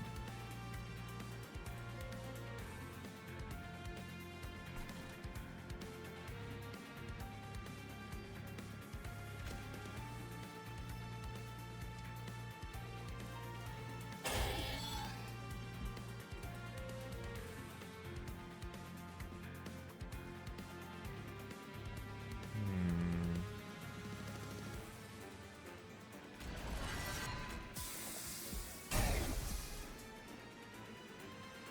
105, yes. I'm not capable of taking down the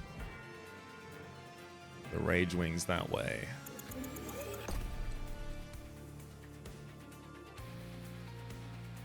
So I think I have to Hammerfall one of the Rage Wings.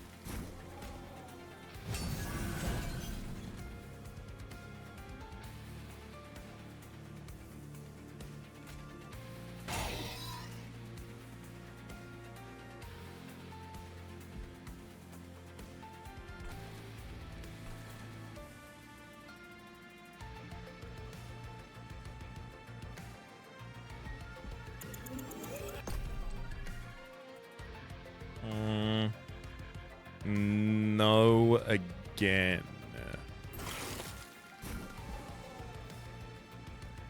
Granted, not apply, so replaying it after the Endless doesn't get the additional benefits. Okay, so I turn that off so that I can Anvil Break this floor instead.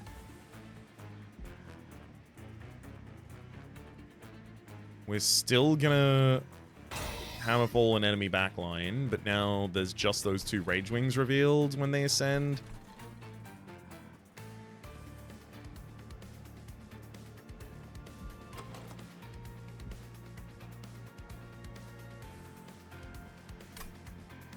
And I'll use Return Soul to bring back Anvil Breaker, not Hammerfall. Hammerfall will gain Consume when I do that, so I need to make sure that I'm taking out, like, my final big threats.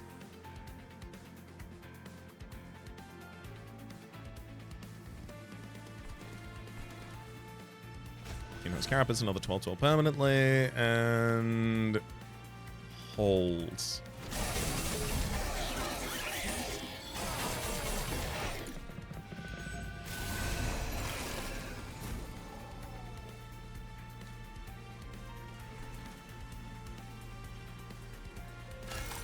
Thank you, Salvage Machine, for the scrap metal.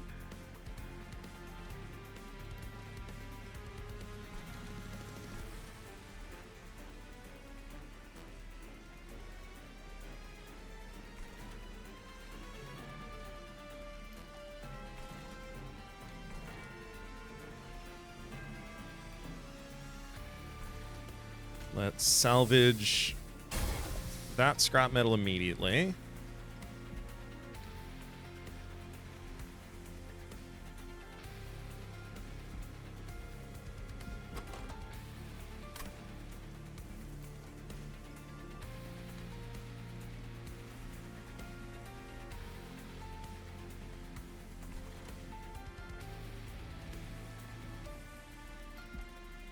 Oh. Bloom Bursts off time with Kinhost. Shouldn't have done that last turn. Should have waited. Oh well.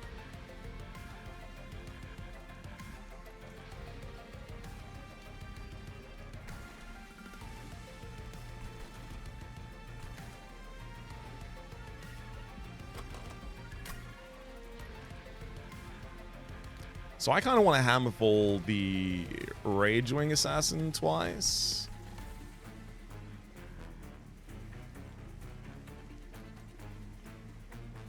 The only problem being after I do that, when the next Ragewing Assassin comes up, I can't do anything about that one. And if I can't do anything about that one, I end up losing all my backline units anyway.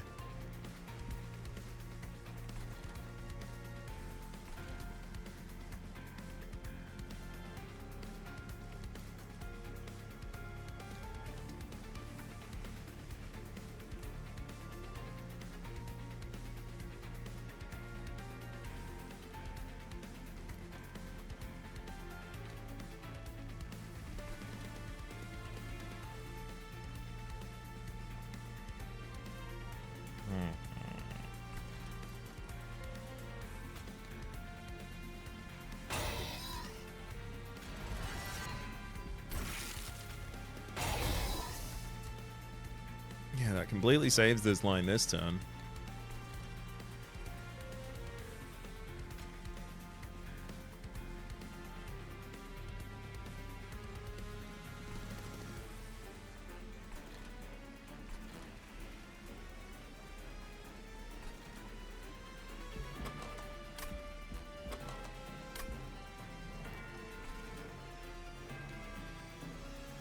I have no way to save them if that happens. And then the Crucible student in the front line just has huge stats.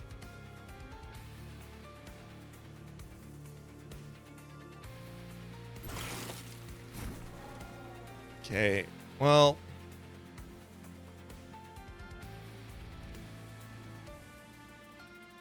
I'm concerned by many things, but I think my primary concern does just have to be I should take out one Ragewing Assassin this turn.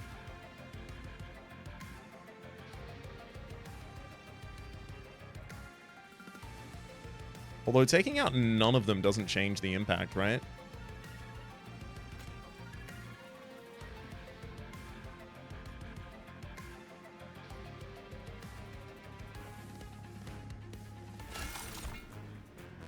Yeah.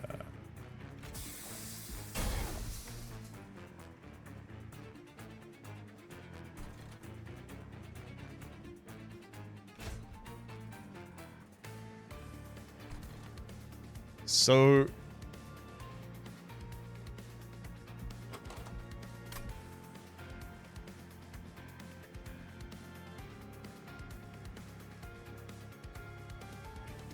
if I take out neither of them this turn, I can use Hammerfall for a giant damage buff, and then try and rely on the health of the Crucible Steward to keep them at bay while I just deal enough damage to win.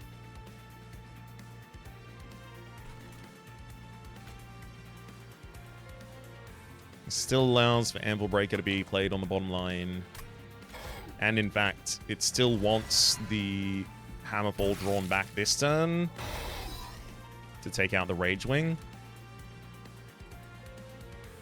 I lose both of my welders here. That's the huge downside. Also, these additional Ragewing Assassins go to the top line and continue to weaken my backup floor.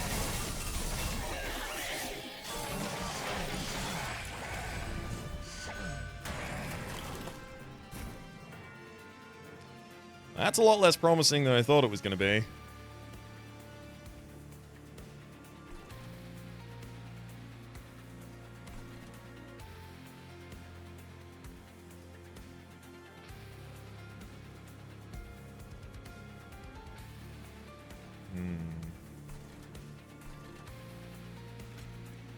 Well, salvage is salvage. Drop a defensive Pyre Steward on top with all of the remaining Anvil points I have access to. Then use Anvil Breaker, Return Soul Anvil Breaker to amp the damage of our Bogfly on this floor.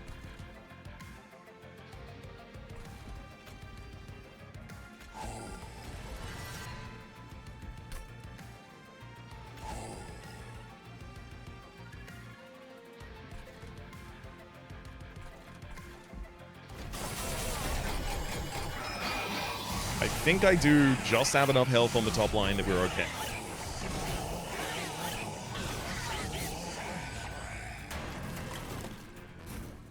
Yep. Like, yeah, it was definitely always going to be pretty close, but good lord. Did it have to be this close?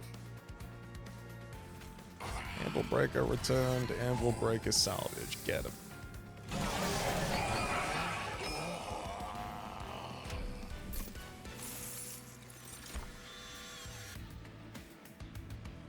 Oh. Magnetic Relay with Holdover is nice. The ability to bounce a unit and its equipment. Most relevant for the salvage machine refreshing its ability just to get another scrap harvest back to hand, or getting more bursts, and I guess refreshing the ability of Kinhost.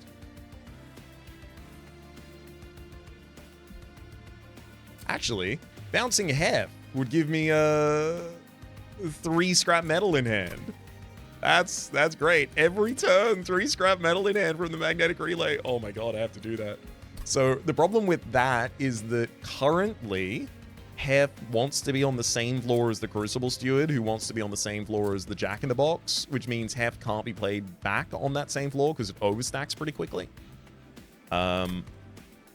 There is also the alternative mass production here with Infuse and Consume. I mean, great keywords, the two of those. Intrinsic as well. Create a copy of a non-champion unit, equipment, or room card in hand and apply -1 cost. The only problem with that being a lot of the time I do not have an equipment card, a room card, or a unit card in hand. On that first turn, I got a lot of intrinsic cards. I have like 5 cards that I'm drawing.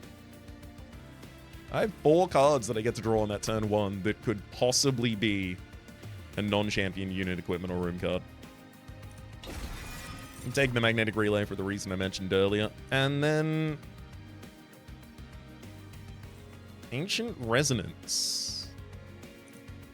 Or Force Contamination. Force Contamination. Wait. Isn't your base cost already 0? Have you been upgraded to cost negative? I mean, I know it can't actually cost negative, but is that where you are?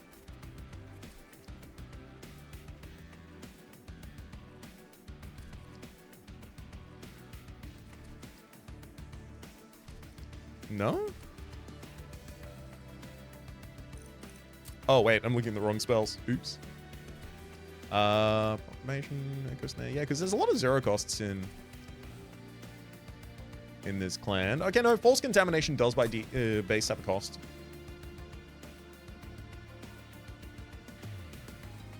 Melee Weakness 2 would really help in the right circumstances. So I wanted to go Merchant of Arms. That would give us the deployable Steward's Quarters.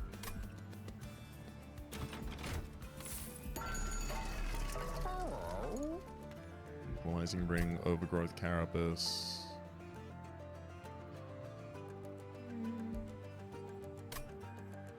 No.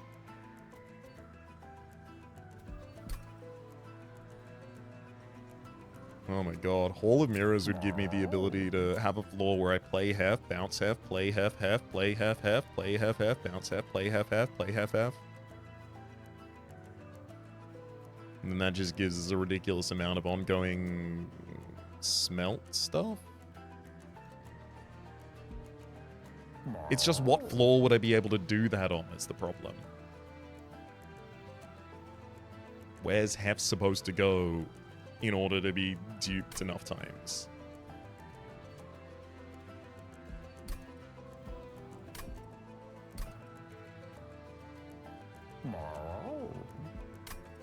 Before I look at that, let's look at the Merchant Trinkets. X costs and cards cost 3 or more have Permafrost.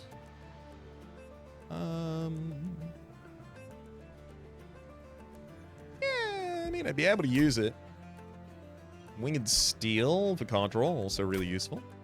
I also have the Empyrean Well here. What would I dupe? And should my dupe choice alter my floor setups? So I'm using all of my deployable energy already. So I don't think, like, duping the salvage machine is the right choice.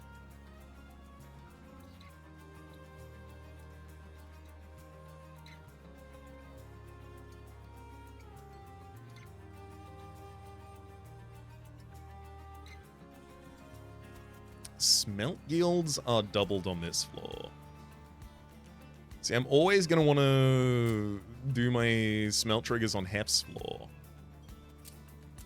which has to be different to the Crucible Steward floor.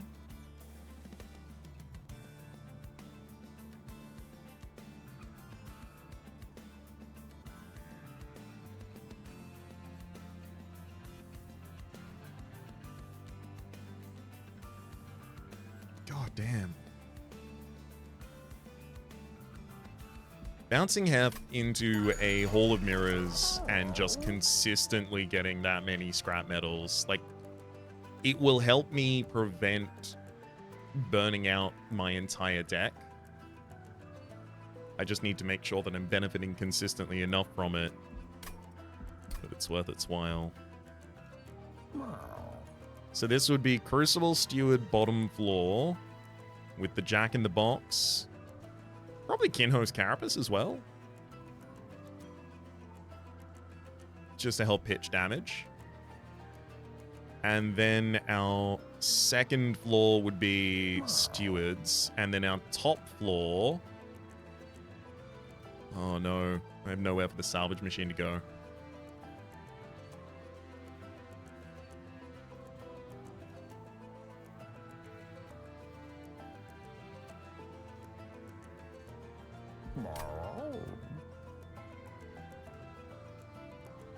Okay, I'm taking the Hall of Mirrors. I'll play it halfway through the fight. I do think Steward's Quarters is probably still my deployable here. Herzl's Hammer.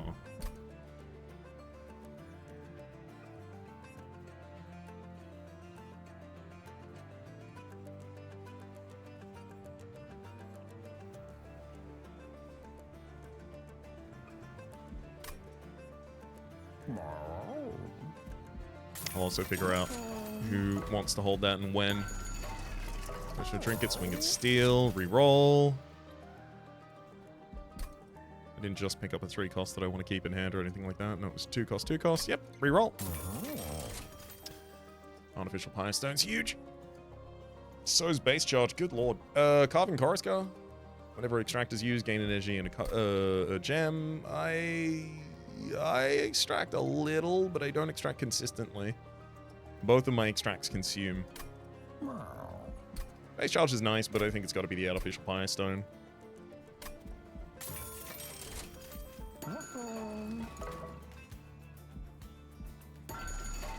Then, Merchant of Arms, I do need to make the quarters deployable.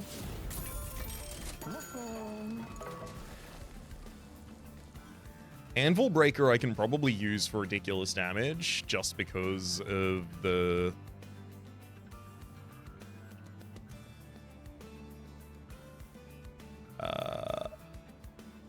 because the amount of salvage that we can do. I think I should get a second copy of my double salvage.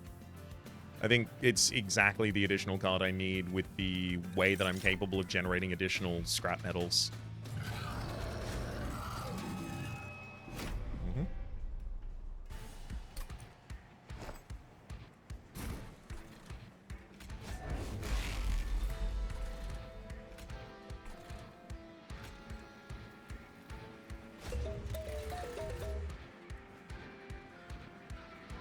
So I want to try and tank on my main line with the Pyre Steward wherever possible.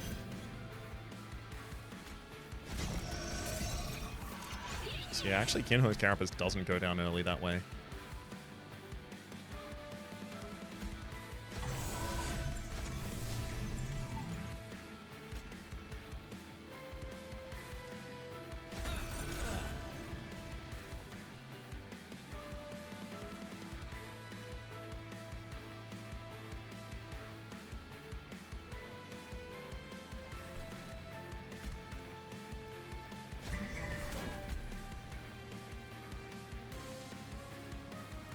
I think maybe Kinho's Carapace top line... Yeah, because it's always gonna expend its burst on the boss anyway, but putting you as my defensive unit on the top line...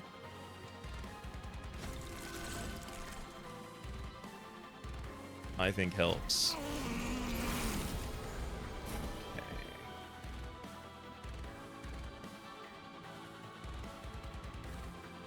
Well, there's the Hall of Mirrors immediately.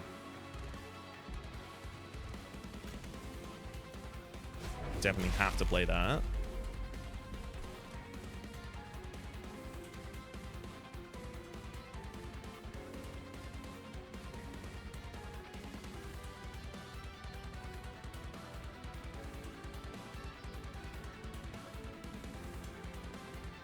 Okay, so I'll smelt garbage value cards on the bottom line.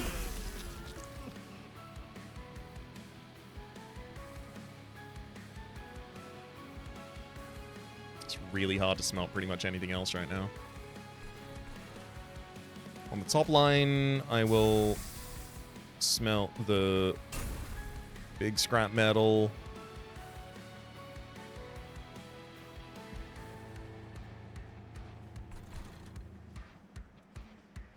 Armament gets 4 in hand. Great. And reveals the first enemy that I actually care to damage. Then Proclamation kills it, and we kill the unit behind immediately as well. Good, good, good, good, good.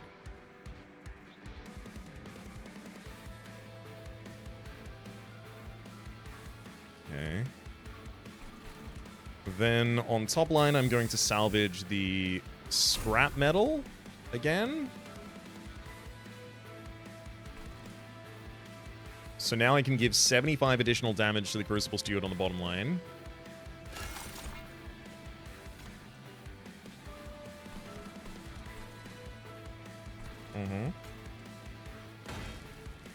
And then crafted equipment as well. With a bunch of smithing done on it. Head back to the top floor and play Anvil Breaker just for an echo.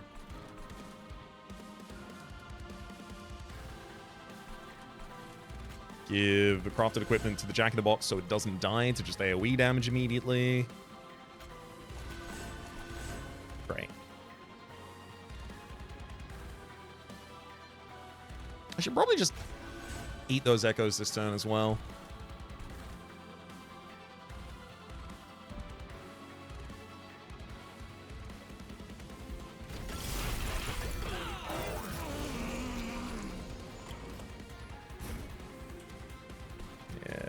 That Echo Bloom.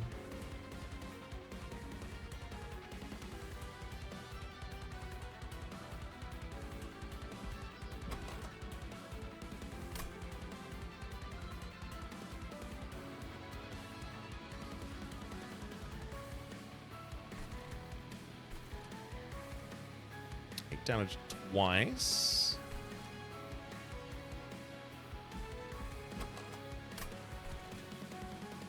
Really wish I could use that to double kill the Deformed Duo here.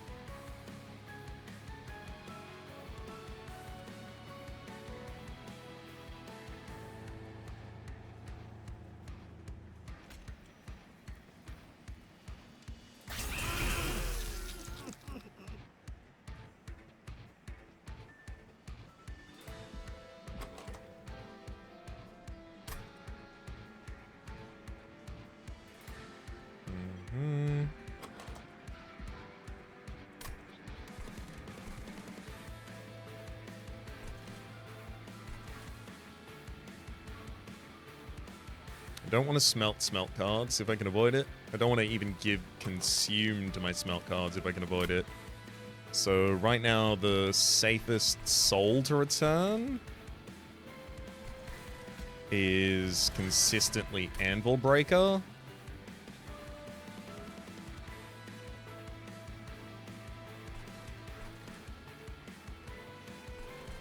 I'm gonna salvage on the top line both of these scrap metals.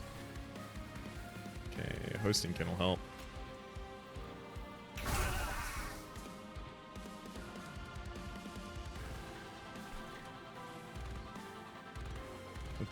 22 forge points we have as a result of this. Drop down a 333 damage triple striker.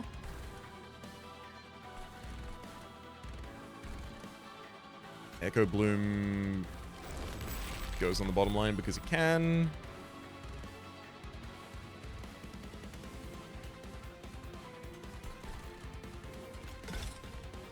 Infuse on top, but thankfully we don't have any forge points, so it does no damage. And we are settled.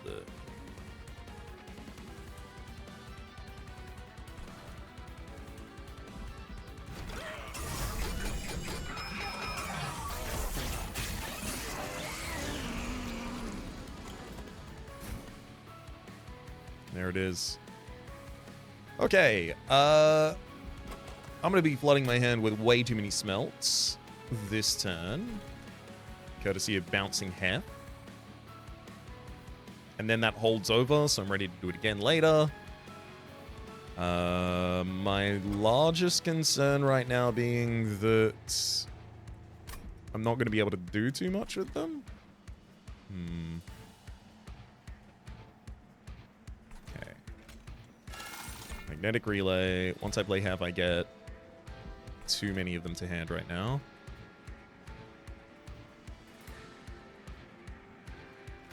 Let's give Melee Weakness, the Avowed Gladiator, and I'll figure out how to make that the unit that hits. F can now go top line. Bunch of scrap metal. And in fact, both of these F are going to give upgrades to the scrap metal at the end of the turn.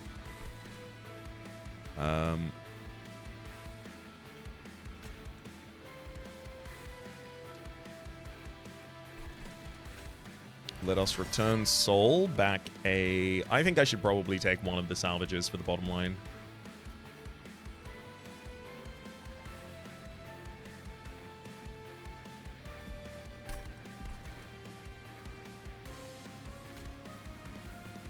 So this card will consume whilst consuming this card.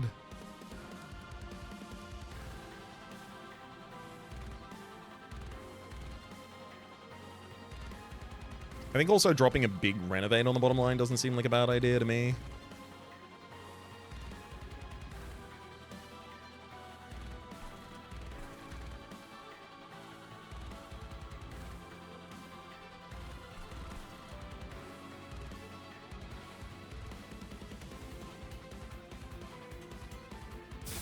Smelt.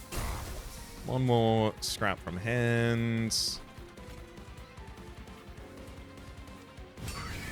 Drop the Spear Steward, renovate the bottom line.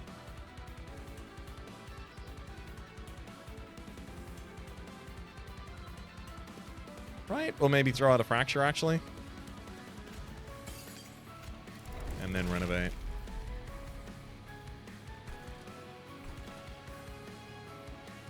In-host Carapace eats to get 10-10 at the end of the turn. And then, also at the end of this turn, unfortunately I will lose my Welder. But I get +4/+4 to all of the scrap metals in hand.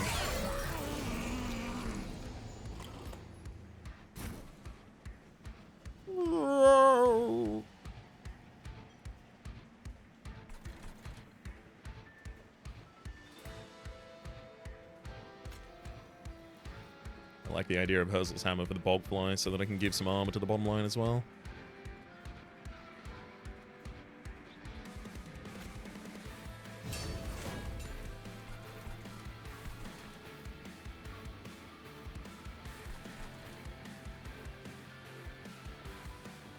I also really like the idea of dropping Kinhost on the bottom line now.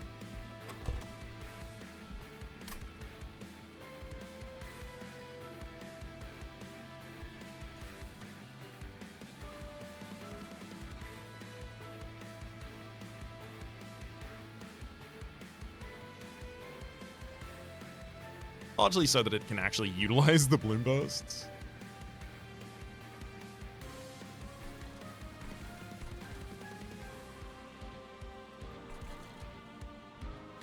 Also, it would actually enable me to bounce Hef again next turn.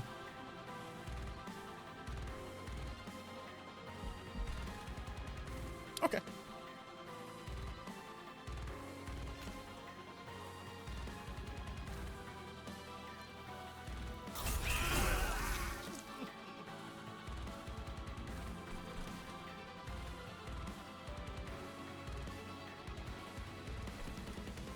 Unfortunately, in order to start this, I'll have to return soul a salvage.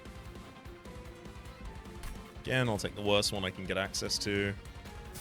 Salvage a scrap metal for way too much armor, way too much health.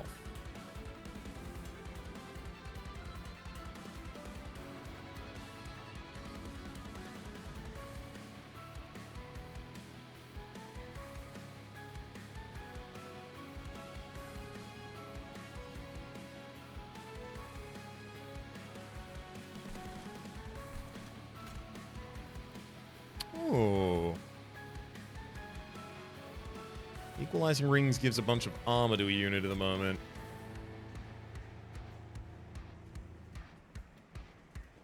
I want to give a bunch of additional damage to Worldling for the sake of the survivability of the bottom line.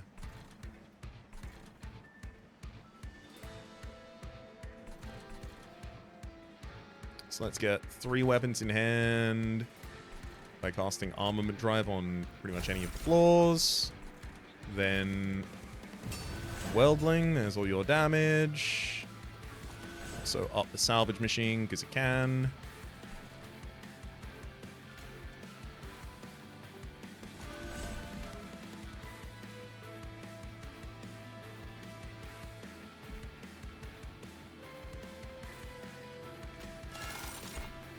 I mean, I can, like, double Pious Steward on this floor, but to what end?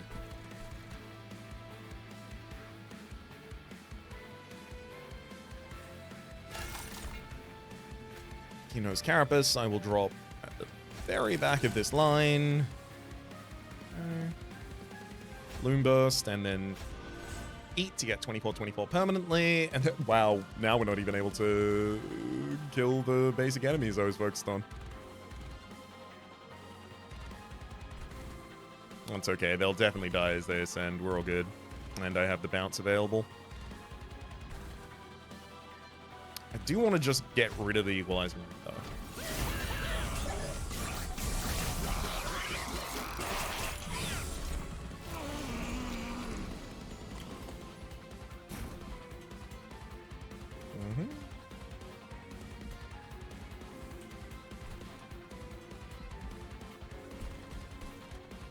First things first, let's salvage some of this scrap metal. All right, 99 energy.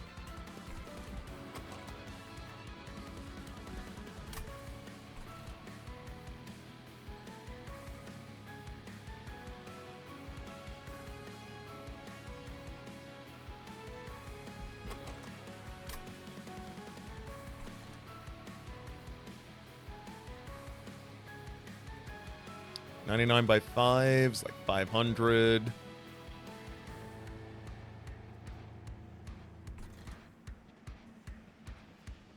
Give 500 damage to Crucible Steward on the bottom line and just keep trying to donk people that way. Give 500 damage to the Worldling. Get 250 armor on the Crucible Steward at each turn end.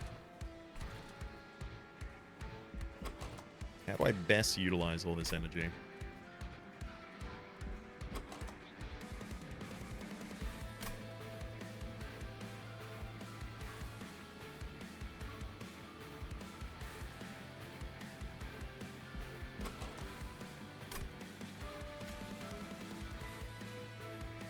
Definitely got to return a soul, and it's probably got to be that Hammerfall.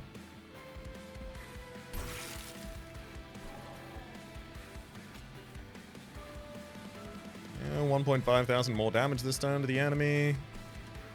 Just don't know if that really matters.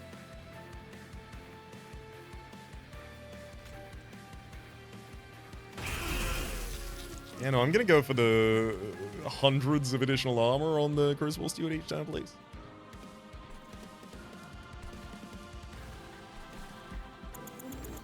Oh, this is... It's fine. Alright, Crucible Steward, you burn the scrap metal on the bottom line now. And then I can magnetic relay my heft, which has to happen. So that I can fill my hand with all these scrap metals, and now they get 6 additional buff, not 6/6, just 6 refined at the end of each turn.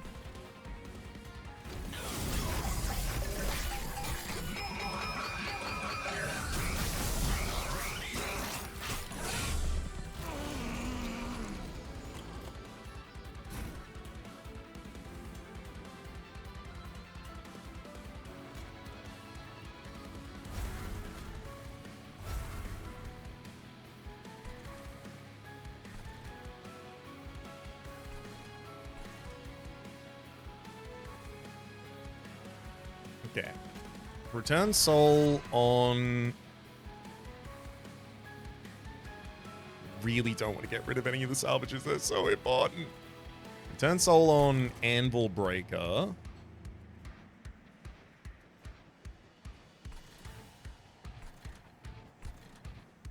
Then I'll...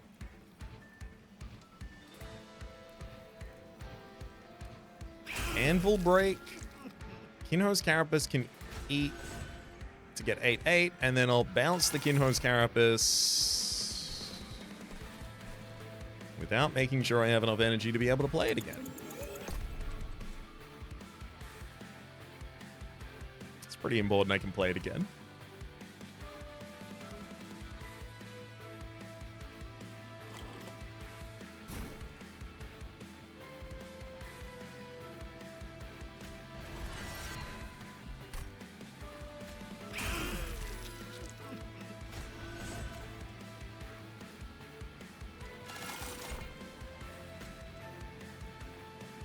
Can get the Kinho's Carapace back as well. Oh no. The Return Soul only sees Magnetic Soul in the discard, so it gives Consume to Magnetic Soul, because it... I guess I cycled since Anvil Breaker went to the discard somehow? Return Soul, Anvil Breaker. Oh yeah, I did because of the Winged Steel, that makes sense. And then eat. Bounce. There you are with your burst trigger again.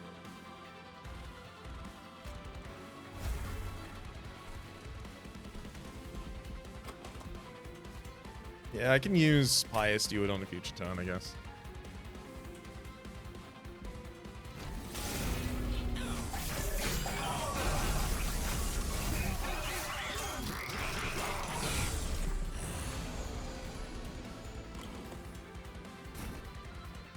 If I titled this episode "My Sugar Is So Refined," would... Is that an example of a title just for me? Are you also dislocated from time? Oh, God.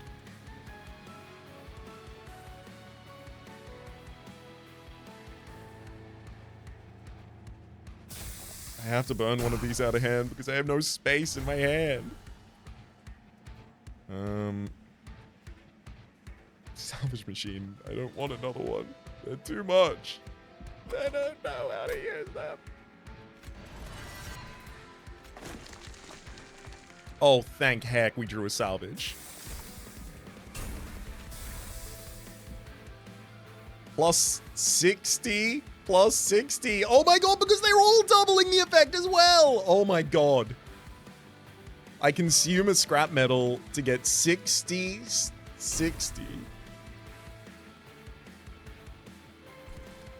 Well, that's about as ridiculous as it can get.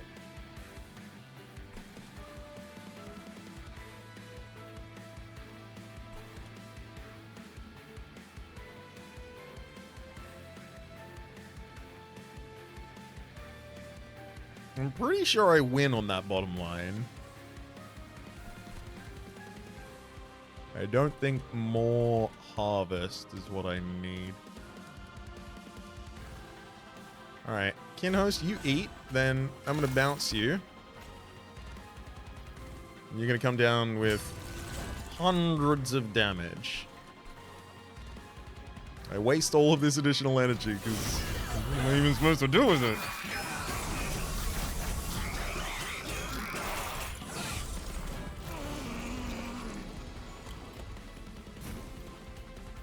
Remarkable.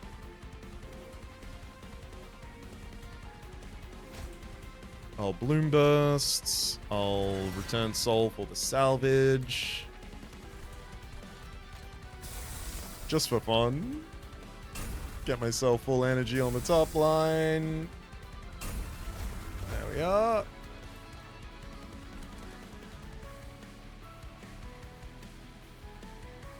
Can I bounce anything that would affect the bottom line positively? Not really. Okay, so I can play Renovate for just a casual plus 98 capacity to the floor.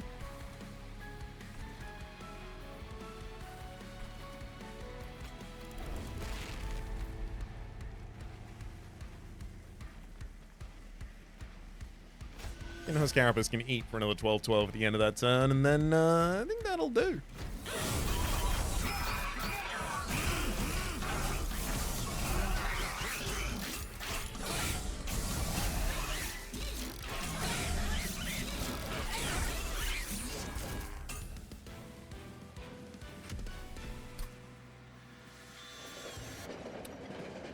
Hell yeah.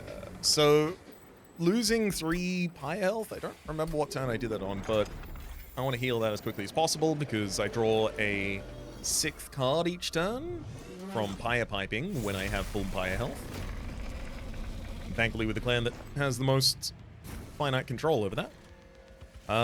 Yeah, I want to do the same again. That was pretty ridiculous. It's been a real shame to stop this run before reaching that.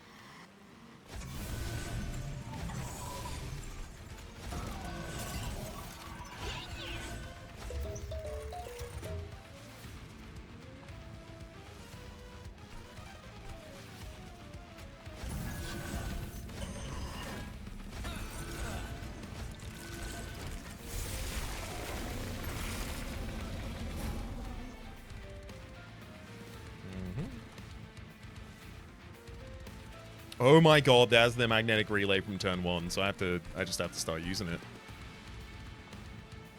Hammerfall would be really huge this turn 2. Okay. Salvage scrap. Salvage scrap.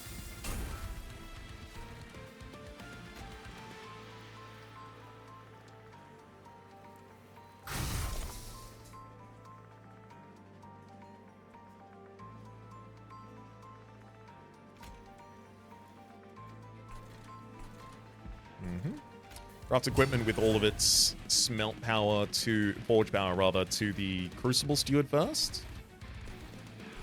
Then other multi-strikers, and then folk that are vulnerable to AoE clear.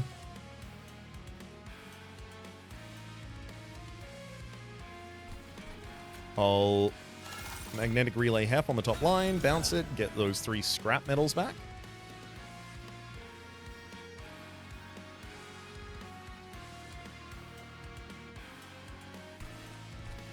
I'm going to throw a Reap on top line as well, because eventually I really will want to put melee weakness on you, so I need to start having some charged echoes on the top.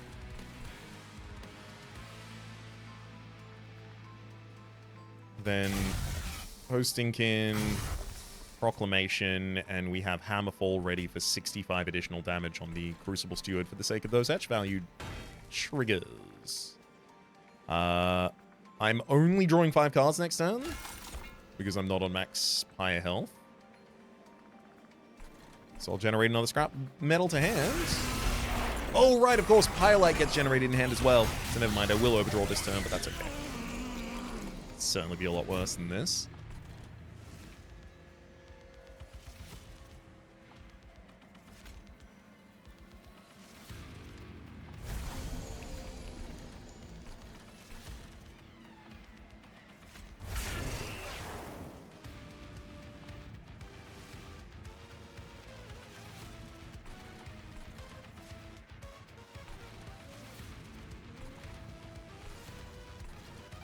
Annoyingly, with Magnetic Relay in hand,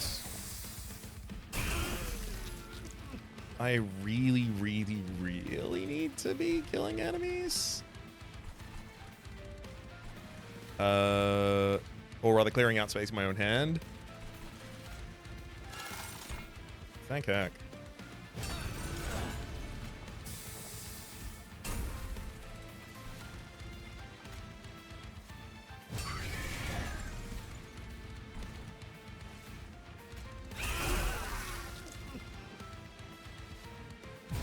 Great. Pyre Steward's fully healed us. We now get back to our full draw.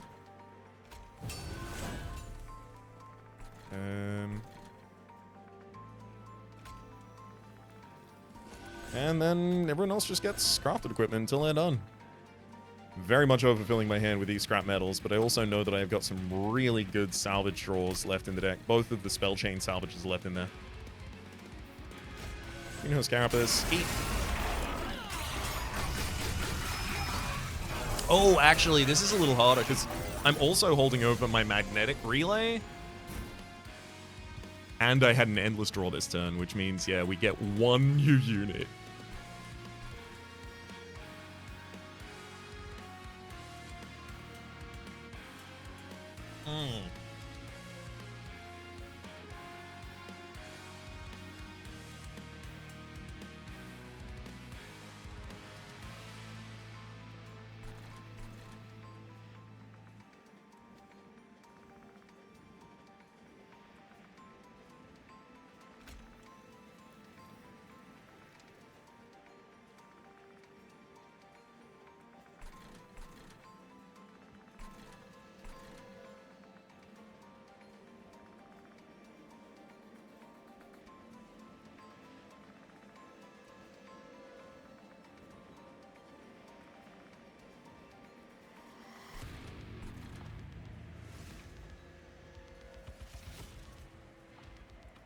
Yes, chosen assassin's always the biggest problem.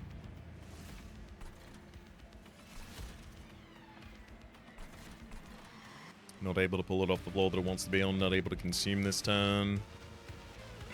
Woof. This does feel like maybe it is too much scrap metal.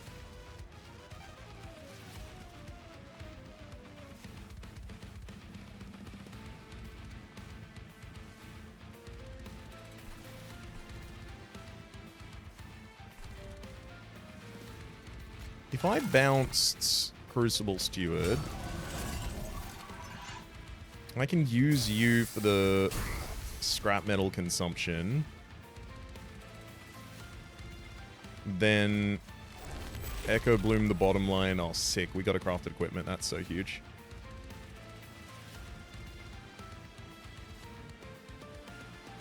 Because I basically just need one Weldling to be able to survive on this bottom line so I can get a health value that's, you know, not garbage.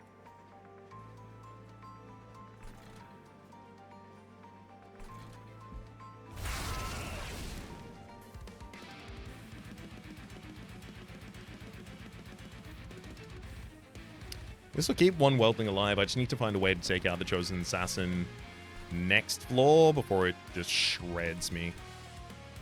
Because it's also gaining a huge amount of rage as it's striking through this bottom line.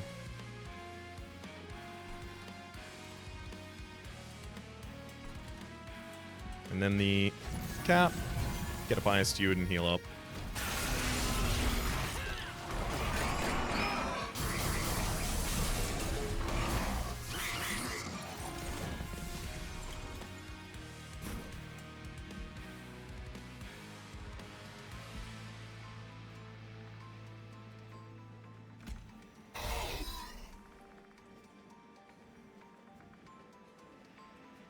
When a card with Consume is played on this floor. Not when a card consumes on this floor.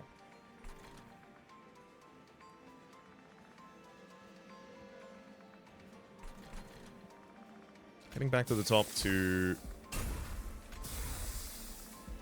double up on the scrap metal salvage.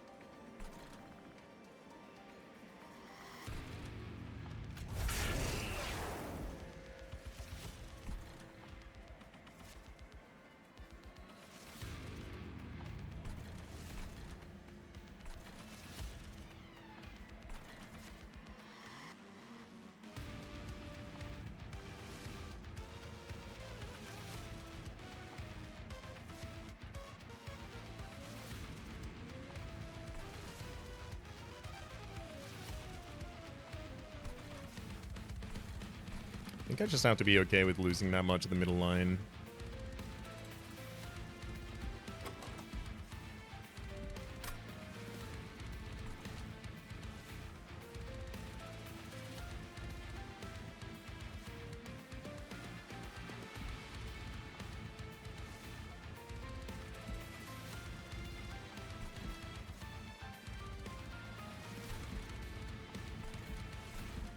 What are our alternative possibilities? Like, we could bounce the Spear Steward off the floor so I'm ready to deploy it again.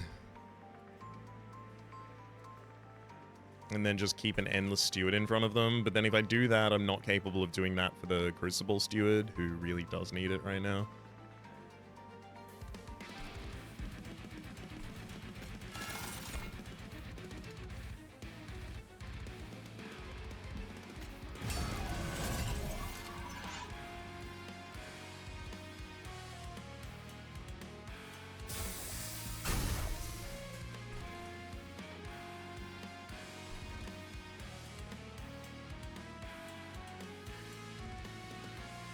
I think I do just need another unit on that bottom line. I think I'm going to have to make it the Spear Steward.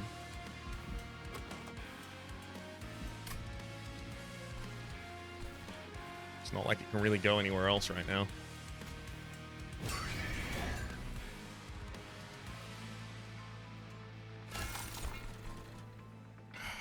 Force Contamination can't be played on top line.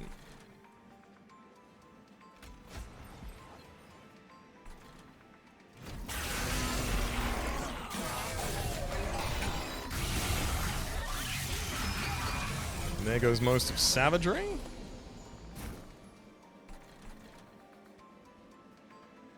Perfect.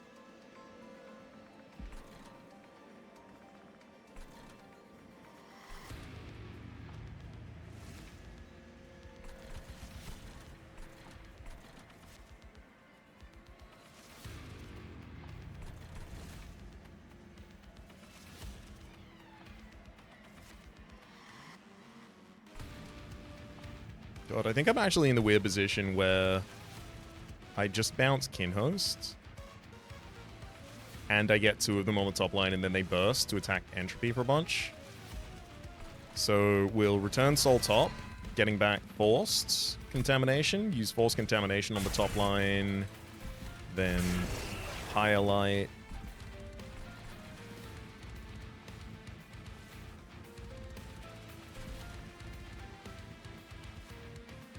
Oh, but if I can't consume this turn, I can't do anything. Okay, never mind, I have to consume.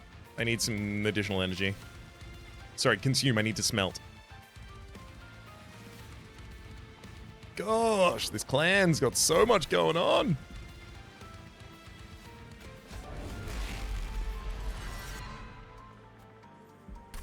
Bring back Salvage. Get all the energy I could possibly ever need.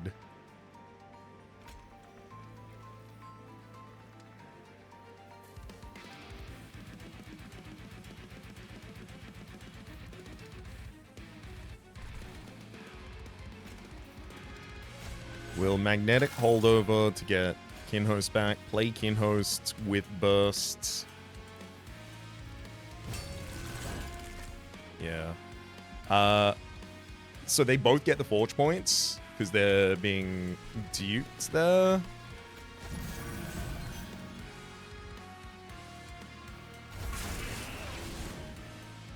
I mean, that incant didn't need to happen on the bottom line, but it's okay.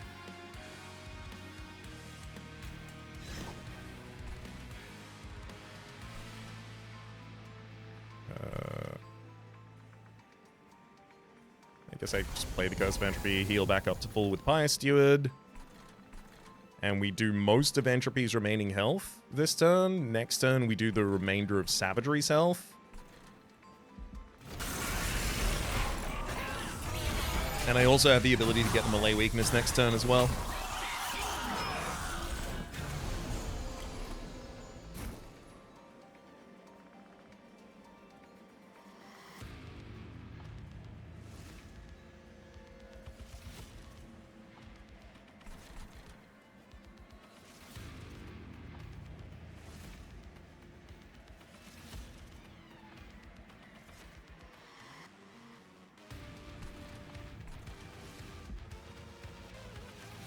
Okay.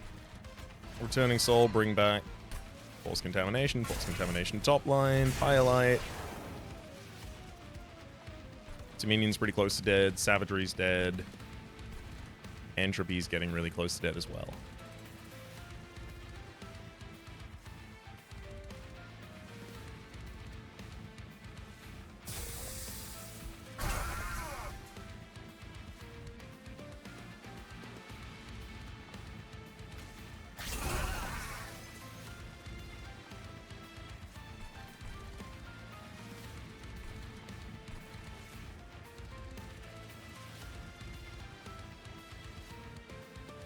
It is a bit annoying to not have the space for the additional double hef on top.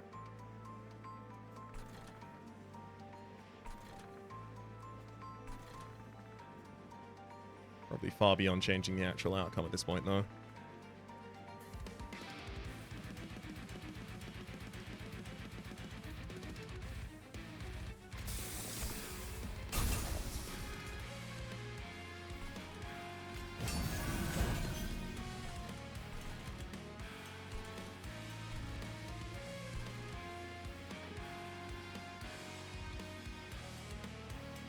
even sure at this point who wants to be bounced.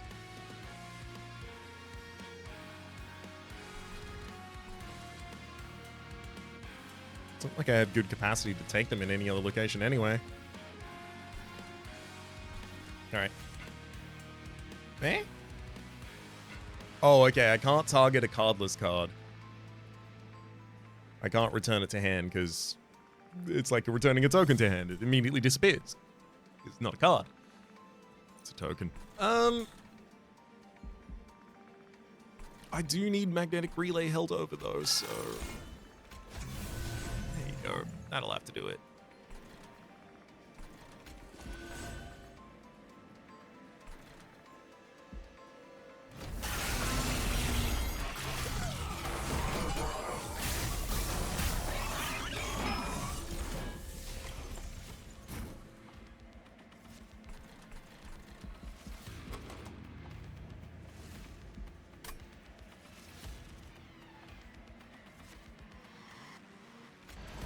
I think if I bring back Fracture, Firelight, and then Fracture, yeah, we win. Yay!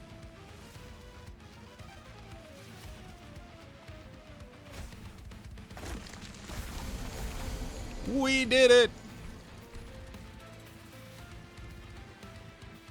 Give you equalizing rings and let you buff one last time, and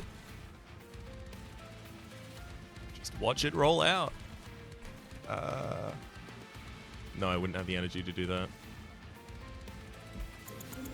Hang on, actually, I do want to try and do this.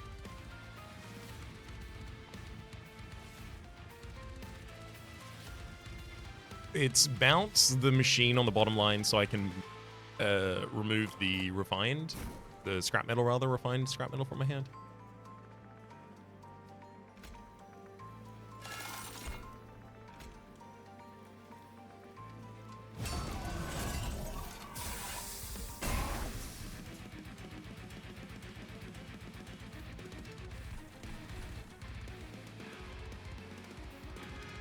Actually, Firelight, even without any other modifications, still wins that line. Great.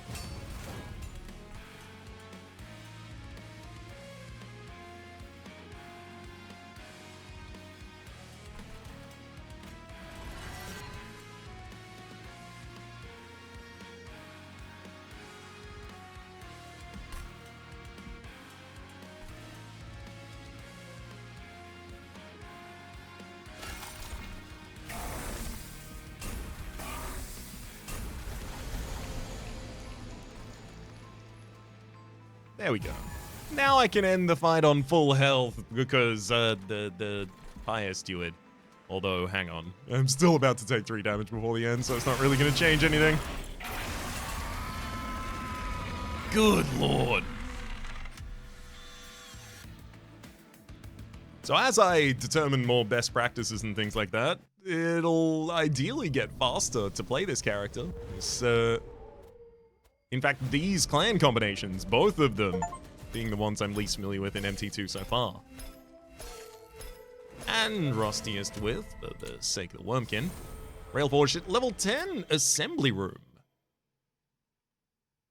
Oh. Disgusting and I love you. 4 Ember, ability Assemble. Cooldown 2, create a copy of the front friendly non-champion unit and then descend it. So you have a factory where you make units and then you just send them down. Yes. It's the highest amount of Forge I've ever had. Yet again. We also managed to guild 13 cards alongside it.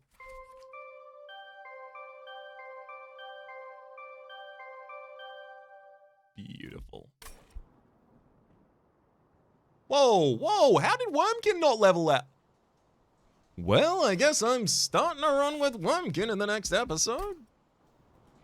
Fair enough, though. I already do want to do that. For the moment, though, my name is Rhapsody. The name of the game has been Monster Train 2. Top left is a series playlist for all my content on the game, past, present, and future YouTube recommendations down below. Streaming past the names of the people so generously supporting the Republic on patreon.com/RhapsodyPlays. Out above the thank tier. And a special thanks to this episode to Sorathil. Hopefully you all have been enjoying yourselves, and hopefully we'll see you all next time.